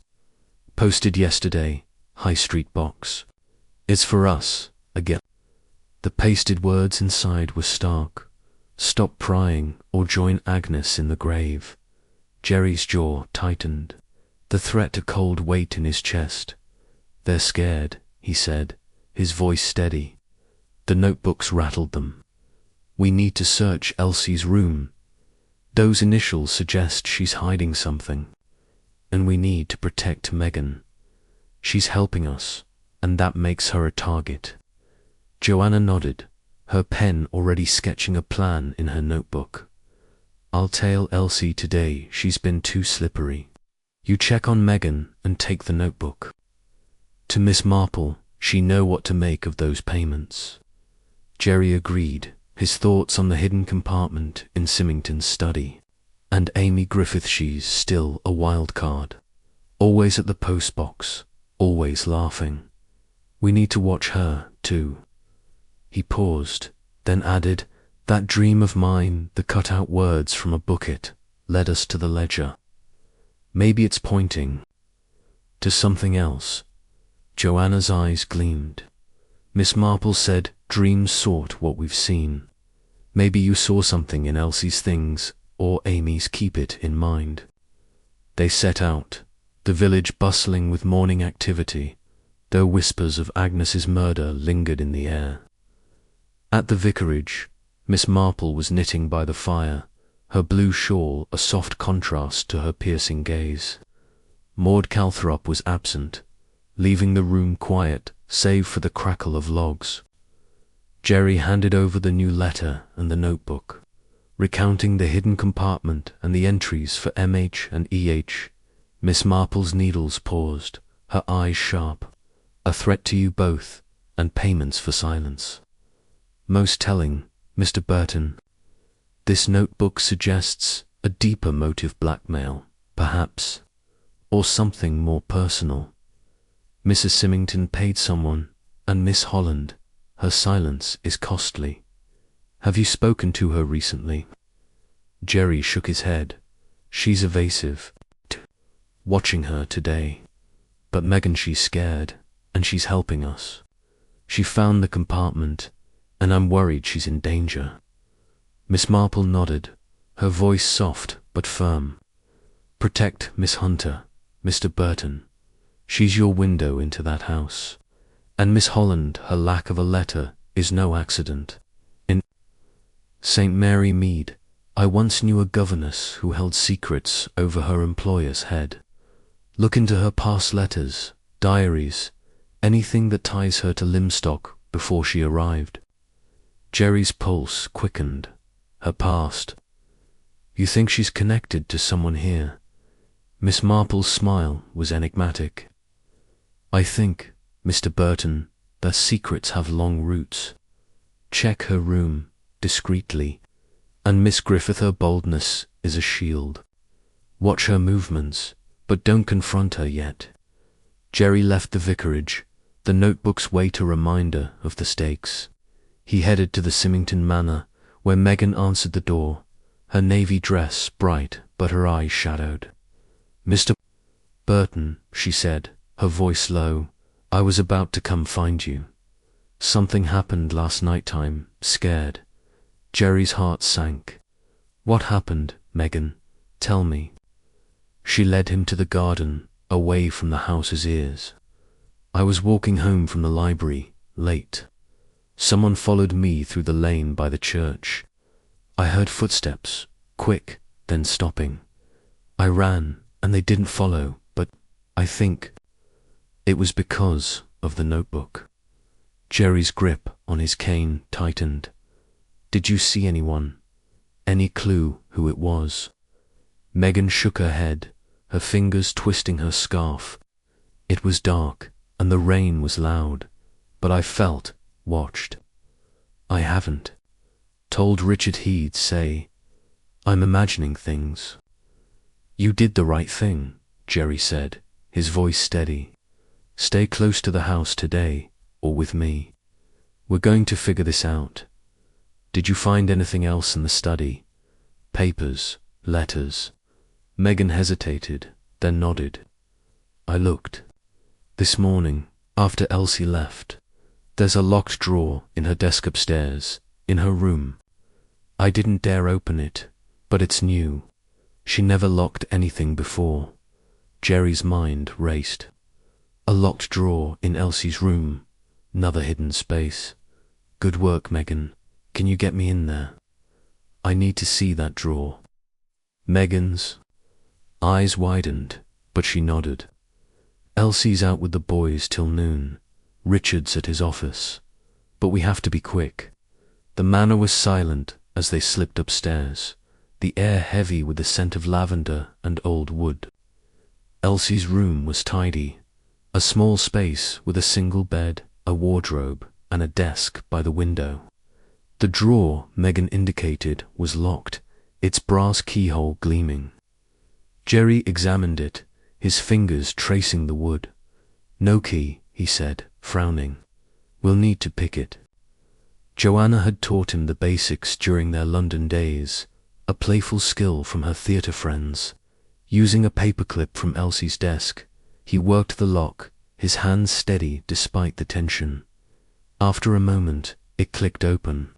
Inside was a bundle of letters tied with twine and a small diary. The letters were addressed to Elsie, postmarked from Exeter, dated 2 years prior. Jerry scanned one, his heart racing. "You can't run from what you did. Pay, or I tell." "Blackmail," he whispered, showing Megan. Someone was threatening Elsie before she came to Limstock. Megan's face paled. "What did she do?" "I don't know," Jerry said, flipping through the diary. Its pages were sparse, but one entry caught his eye. "R.S. knows. He promised to help, but I'm trapped. A.S. Richard Cimento." "She's tied to him, Megan. And these letters, they're not like the poison pen ones. Handwritten, no pasted words." Megan's voice trembled. "Elsie's so kind to the boys. Could she have hurt Mona?" Jerry shook his head, pocketing one letter and the diary. "I don't know, but this is big. We'll take it to Miss Marple. Stay here, lock the door, and don't let anyone in till I'm back." He hurried to Little Furs, where Joanna was waiting, her face flushed from trailing Elsie. "She's been to the post office again," Joanna said, posting a package. Looked nervous, not her usual calm self. "What did you find?" Jerry showed her the letter and diary, recounting Megan's nermis in the lane. Joanna's eyes widened. Blackmail. Against Elsie. And Symington knew. This ties them together. "We need to confront her." "Not yet," Jerry said. "Miss Marple warned us to be careful. Let's take this to her first." At the vicarage, Miss Marple was alone, her knitting a quiet counterpoint. To the storm's fading echo, she examined the letter and diary, her eyes gleaming. Most revealing, Mr. Burton. Miss Holland was blackmailed before Limstock, and Mr. Symington is involved. This suggests a motive older than the secret they share, and Miss Hunter's encounter last night. The killer is growing reckless. Joanna frowned. Reckless or desperate? They tried to scare Megan off. Miss Marple nodded. Desperate, indeed. The notebook, the ledger, now this diary, they're closing in on the truth, and the killer knows it. Look for a connection between Miss Holland and Miss Griffith. There. Meeting yesterday, Miss Burton mentioned it. Was it chance or something more? Jerry's pulse quickened. Amy again. She's always there, postbox, village hall. And no one's checked her house for a typewriter. Miss Marple's smile was faint. Do so, discreetly, and protect Miss Hunter. She's in danger, but she's also your key. Her eyes are in that house, seeing what others miss. Back at Little Furze, the evening was quiet, the fire casting shadows on the walls. Jerry and Joanna pored over the diary, its cryptic entries a map to Elsie's past. R.S. knows, Joanna read aloud. Symington's in deep, but is he protecting Elsie or using her? Jerry's mind returned to his dream-cut-out words, a book. The ledger was a plant, but these letters aren't. They're real, from before the poison pen campaign. Elsie's hiding something big, maybe what got Mona and Agnes killed. Joanna nodded, her pen sketching a new web. Elsie, Symington, Amy, Megan. Tomorrow we search Amy's house, and we keep Megan close. If the killer's targeting her, we can't let her out of our sight. As night fell, the village was silent, the air heavy with secrets. Jerry stood by the window, Elsie's diary a burning weight in his pocket. Miss Marple's guidance was a beacon, and Megan's courage a fragile thread. The chapter closed with Jerry's resolve burning bright, the shadowed motive behind Limstock's deaths inching into the light. Chapter 13. The postbox trap. The morning light crept over Limstock, its rays piercing the damp chill that lingered from the previous night's rain. Jerry Burton stood in the dining room of Little Furze, the cryptic diary of Elsie Holland and the threatening letter he and Joanna had received. Stop prying or join. Agnes in the grave laid out on the table like pieces of a deadly puzzle. The poison pen letters, Mona Symington's cyanide-laced death. Agnes Waddle's brutal murder. And now the blackmail evidence tying Elsie to Richard Symington pointed to a conspiracy rooted deep in the village. Miss Marple's warning that the killer was growing reckless echoed in Jerry's mind, and Megan Hunter's near miss, with a shadowy pursuer the previous night, had heightened the stakes. Joanna, her auburn curls catching the light, paced the room, her notebook open too. A web of suspects. They're rattled, Joanna said, her voice sharp with determination. That letter means we're close. Elsie's diary, R.S. knows, ties her to Symington, but Amy Griffith's name keeps coming up.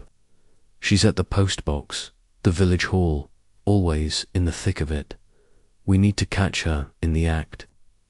Jerry nodded, his cane idle as he studied the threatening letters-typed envelope. The smudged E matched the village hall typewriter, but access to it was too broad. Miss Marple suggested watching Amy's house for a typewriter. He said, "But we need more proof. She's sending these letters. What if we set a trap at the postbox? It's where they're posted, every time." Joanna's eyes gleamed. A trap. I like it. We could stake out the High Street box tonight, see who shows up. And we need to keep Megan safe. She's a target. Now, especially after finding that diary. Jerry agreed, his thoughts on Elsie's handwritten blackmail letters from Exeter, predating the poison pen campaign. Elsie's past is key, but Amy's present. She's too bold, too visible. Let's take this to Miss Marple first. She have ideas on how to set the trap. The vicarage was a haven of warmth, its fire crackling against the morning's chill. Miss Marple sat in her usual chair, her knitting a steady rhythm, her eyes bright as Jerry and Joanna shared their plan. Maud Calthrop, stirring a pot of jam in the kitchen, called out, "You're playing with fire, Burtons. But if anyone can outsmart a killer, it's Jane." Miss Marple's needles paused as she examined the latest letter. "A direct threat," she said, her voice soft but incisive. "The writer is desperate, Mr. Burton. Your discovery of Miss Holland's diary has stirred the nest. A trap at the postbox is a fine idea, but it must be precise. The High Street box is cleared at 9 each night. Watch it from dusk, and Miss Hunter keep her close. Her courage is admirable, but she's in grave danger. Jerry leaned forward. What about Elsie's diary? Those payments C.H. for silence, M.H. for Mona. Could E be the blackmailer? Miss Marple's eyes twinkled. Possible, but unlikely. Miss Griffith is bold, but blackmail requires subtlety. Her role may be auxiliary. In St. Mary, Mead. I once knew a woman who seemed central to a scandal, yet was merely a pawn. Check Miss Griffith's home for a typewriter, but discreetly. And Miss Holland, her past in Exeter, may hold the key. Ask Miss Hunter if she's seen any visitors to the manor, perhaps from out of town. Joanna frowned. Visitors. You think someone from Elsie's past is here? Miss Marple's smile was faint. I think, Miss Burton, that secrets travel. A trap at the postbox may catch more than you expect. Inspired by Miss Marple's advice, Jerry and Joanna devised a plan. They'd stake out the High Street postbox that evening, hiding in the shadows of the bakery opposite. Megan would stay at Little Furze, under Mrs. Baker's watchful eye, too. Keep her safe. First, they needed to investigate Amy Griffith's home. Her cottage, a neat stone building near the church, was quiet as they approached, its windows dark. Amy was out, likely at the Women's Institute, giving them a narrow window. We can't break in, Joanna whispered, peering through a side window. But look, there's a typewriter on her desk, by the parlor window. Jerry squinted, spotting the machine through a gap in the curtains. We need a sample. If it matches the village halls, it's no help. But if it's different... He trailed off, noticing a neighbor's curious glance. We'll come back tonight, during the stakeout. Let's check on Megan first. At the Symington Manor, Megan answered the door, her navy dress rumpled, her eyes wide with anxiety. Mr. Burton, Miss Burton, she said, her voice low. I've been thinking about what you said about Elsie's drawer. I looked again this morning. There's a photograph hidden under her blotter. It's strange. She led them to the drawing room, producing a faded photograph of a young Elsie, arm-in-arm with a man in a suit outside an Exeter pub. The man's face was scratched out, but his build was familiar tall, broad-shouldered, like Richard Symington. On the back, in faded ink, E&R, Summer 23, Jerry's heart raced. Elsie and Richard, 2 years ago, before she came to Limstock. Megan, this is huge. Did you show anyone? Megan shook her head, her fingers trembling. No, I was afraid. Richard's been so angry, and Elsie.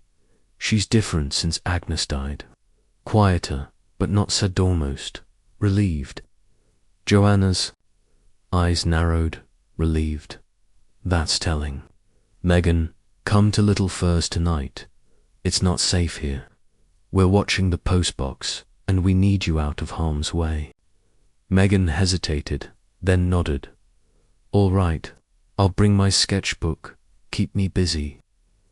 Back at Little Furze, Mrs. Baker agreed to watch Megan, her round face stern.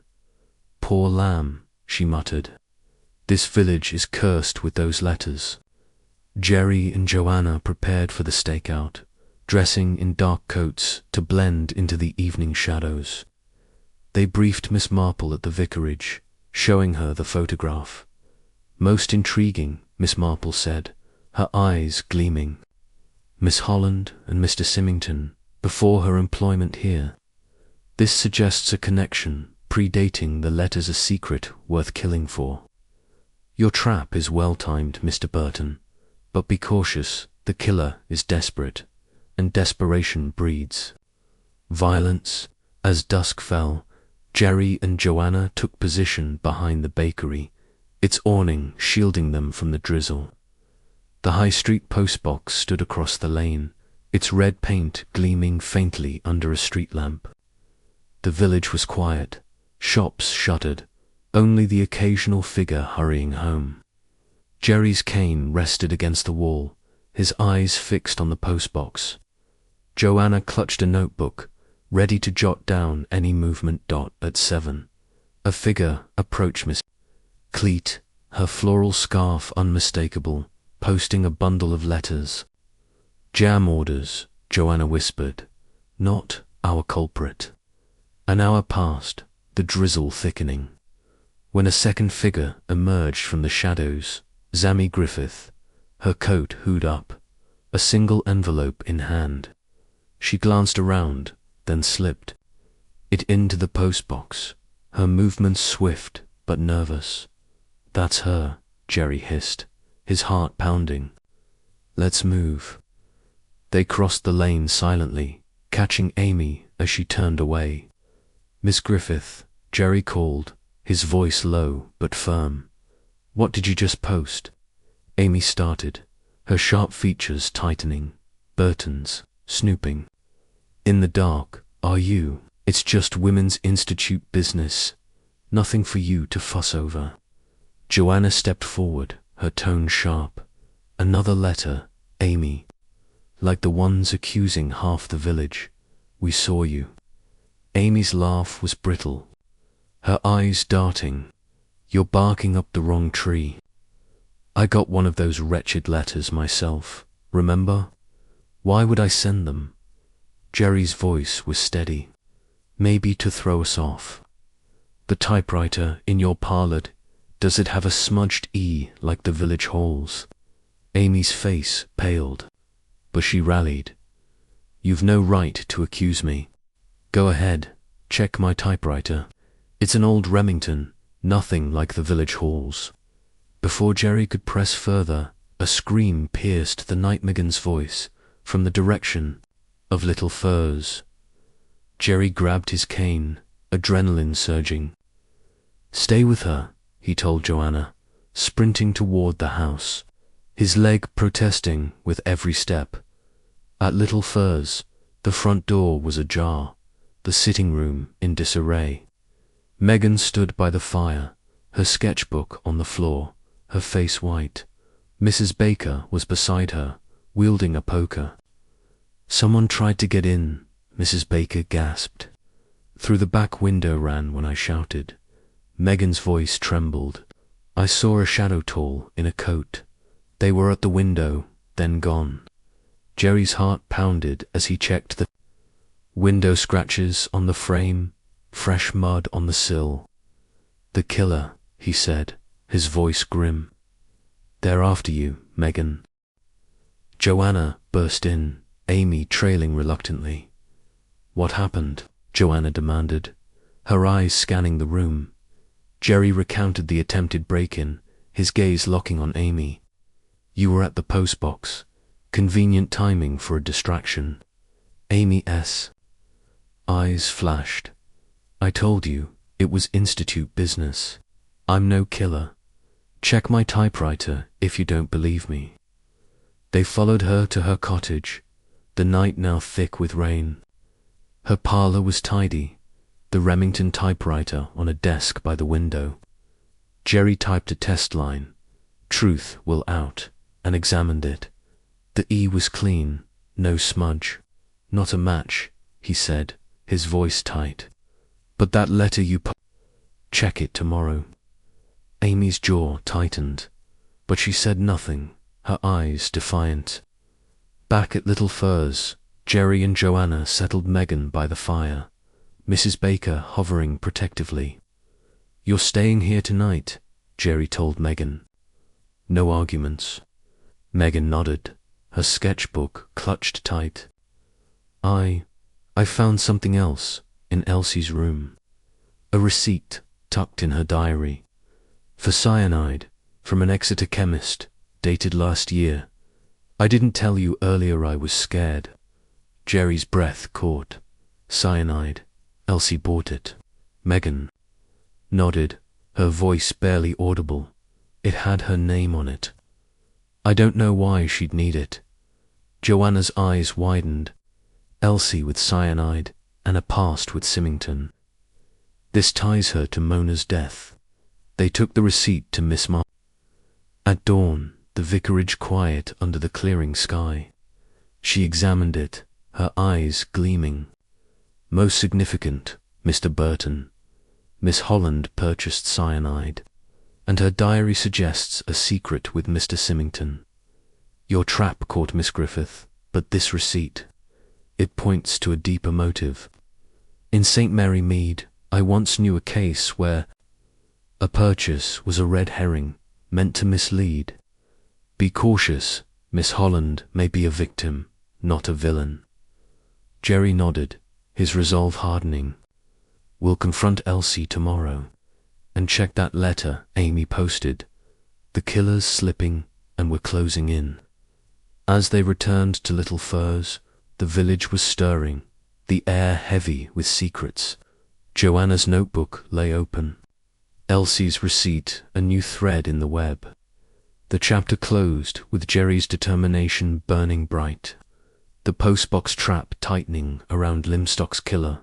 The truth shimmering just within reach. Chapter 14. The confrontation. The morning sun broke through Limstock's lingering clouds, casting a brittle light over the village's quiet lanes. Jerry Burton stood in the sitting room of Little Firs, his hands steady despite the storm of revelations swirling in his mind. The poison pen letters, Mona Symington's cyanide death, Agnes Waddell's brutal murder, and the recent attempt on Megan Hunter's safety had drawn a noose around the village's secrets.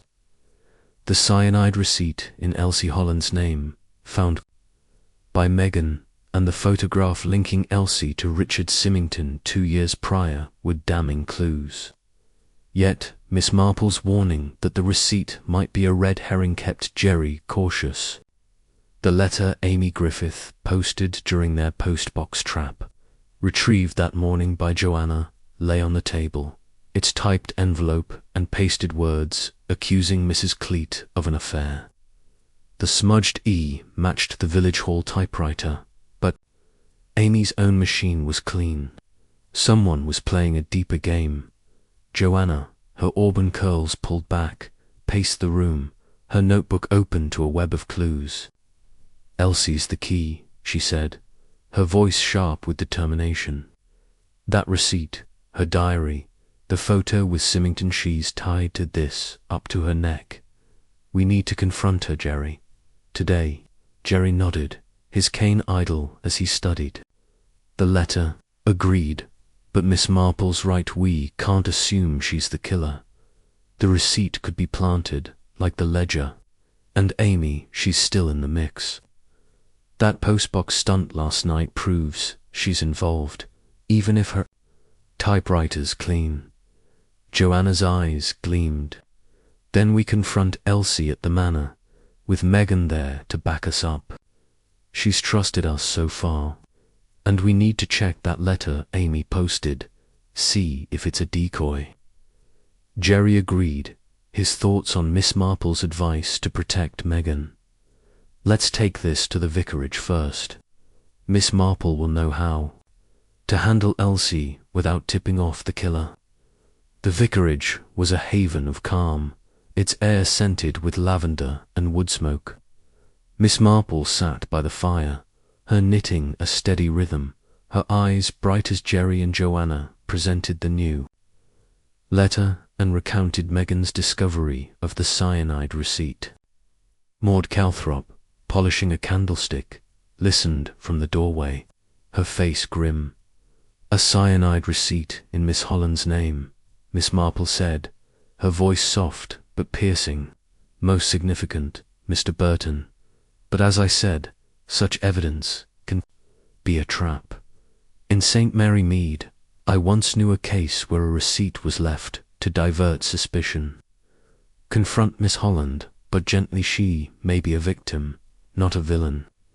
And Miss Griffith's letter posted so publicly feels like a performance.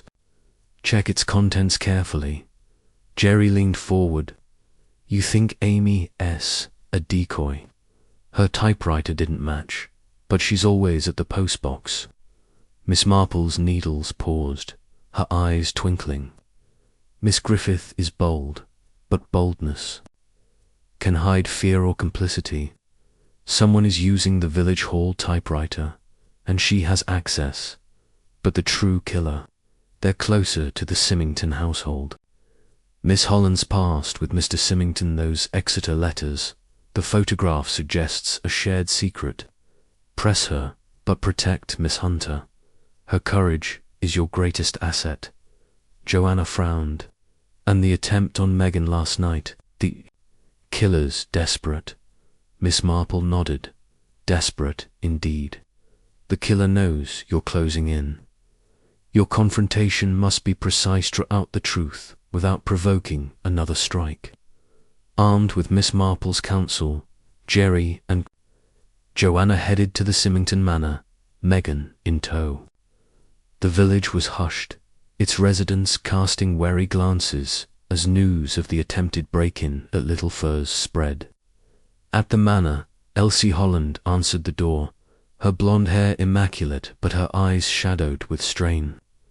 Mr. Burton, Miss Burton, Miss Hunter, she said, her voice polite but tight. This isn't a good time. The boys are restless, and Mr. Symington's due back soon.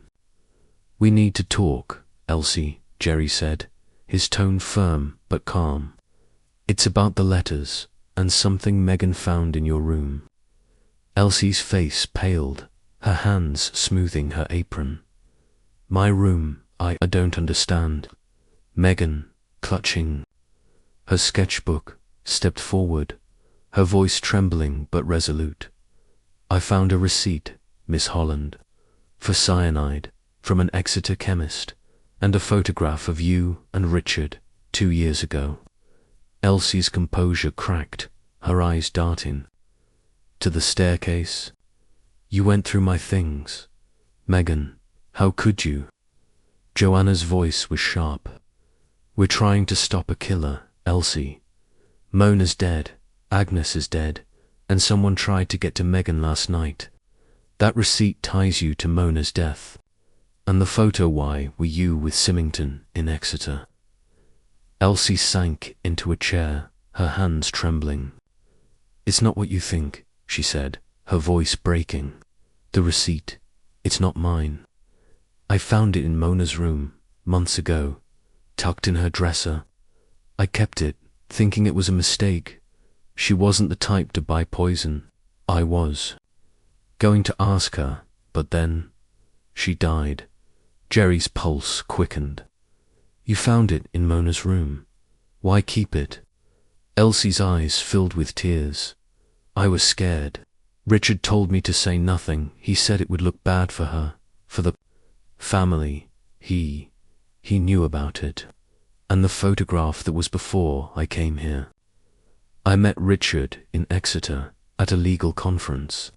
We were close for a time, but it ended. He hired me as governess to keep me near, but nothing more happened. I swear. Joanna's brows rose. Close, you mean an affair? Elsie flushed, her voice low. It wasn't like that. We were friends, nothing improper. But Mona, she suspected something. She was jealous, always watching me. That's why I kept the receipts, to protect her memory, not to hide anything. Jerry exchanged a glance with Joanna. Elsie's story was plausible, but her tears felt rehearsed. And the diary, he asked. You wrote, R.S. knows. He promised to help, but I'm trapped. What did Symington know? Elsie's hands twisted in her lap. He knew about the blackmail letters from Exeter before I came here. Someone was threatening me, saying I'd stolen from my last employer. It wasn't true, but Richard paid them off to keep it quiet. He said it was for my sake, but I think he wanted control. Megan's voice was soft but firm. Control. Did he ever threaten Mona? Elsie hesitated, then nodded. Once I heard them arguing about money, and something he called her mistake. I didn't understand, but Mona was crying. She said, "You'll ruin us all." That was a week before she died. Jerry's mind raced. Symington paying off Elsie's blackmailer, Mona's mistake. The cyanide receipt in Mona's room, it pointed to a household fractured by secrets. "Elsie," he said, "did you ever see Amy Griffith with Mona or Richard? Or near the postbox, posting letters?" Elsie shook her head. "Amy's always around, organizing things. I saw her at the village hall once, typing flyers. But nothing suspicious." As they left the manor, Joanna's voice was low. "She's telling half the truth. That receipt in Mona's room, why keep it? And Symington paying off her blackmailer. He's deeper in this than we thought." Jerry nodded, his thoughts on Amy. "We need to check that letter she posted. If it's another poison pen, she's lying. Let's get to the post office." At the post office, Miss Winter was sorting mail, her face grim. Inspector Graves took the letter Miss Griffith posted, she said. It was one of those type envelope, pasted words. Accused Mrs. Cleet of an affair with the butcher. Nasty stuff. Jerry's heart sank. Same typewriter, smudged E. Miss Winter nodded. Inspector said, "It matches the village hall machine." He's questioning Amy now. Back at Little Furs, Jerry and Joanna found Megan waiting, her sketchbook open to a drawing of the manor's garden. "I'm scared," she admitted. "If Elsie's telling the truth, Richard's hiding something big. And that shadow last night, it's still out there." Jerry's resolve hardened. "You're safe here, Megan. We'll keep you close." He turned to Joanna. "Symington's the linchpin. He paid off Elsie's blackmailer, argued with Mona about a mistake. We need to confront him, but Miss Marple first." At the vicarage, Miss Marple listened, her knitting idle as they recounted Elsie's confession and the letter Amy posted. "Most revealing," she said, her eyes gleaming. "Miss Holland is entangled, but not the mastermind. Mr. Sim role is troubling, paying off. A blackmailer suggests a motive beyond loyalty. And Miss Griffith posting a letter so brazenly, it's a distraction, I suspect. In St. Mary Mead, I once knew a case where a loud accomplice hid a quiet killer." Joanna frowned. "You think Amy's a decoy?" Miss Marple's smile was faint. "I think, Miss Burton, that the true killer is in the shadows, using Miss Griffith's visibility. Confront Mr. Symington, but carefully, and protect Mr. Hunter. She's seen too much." The next morning, Jerry and Joanna went to Symington's office, Megan staying at Little Furs under Mrs. Baker's watch.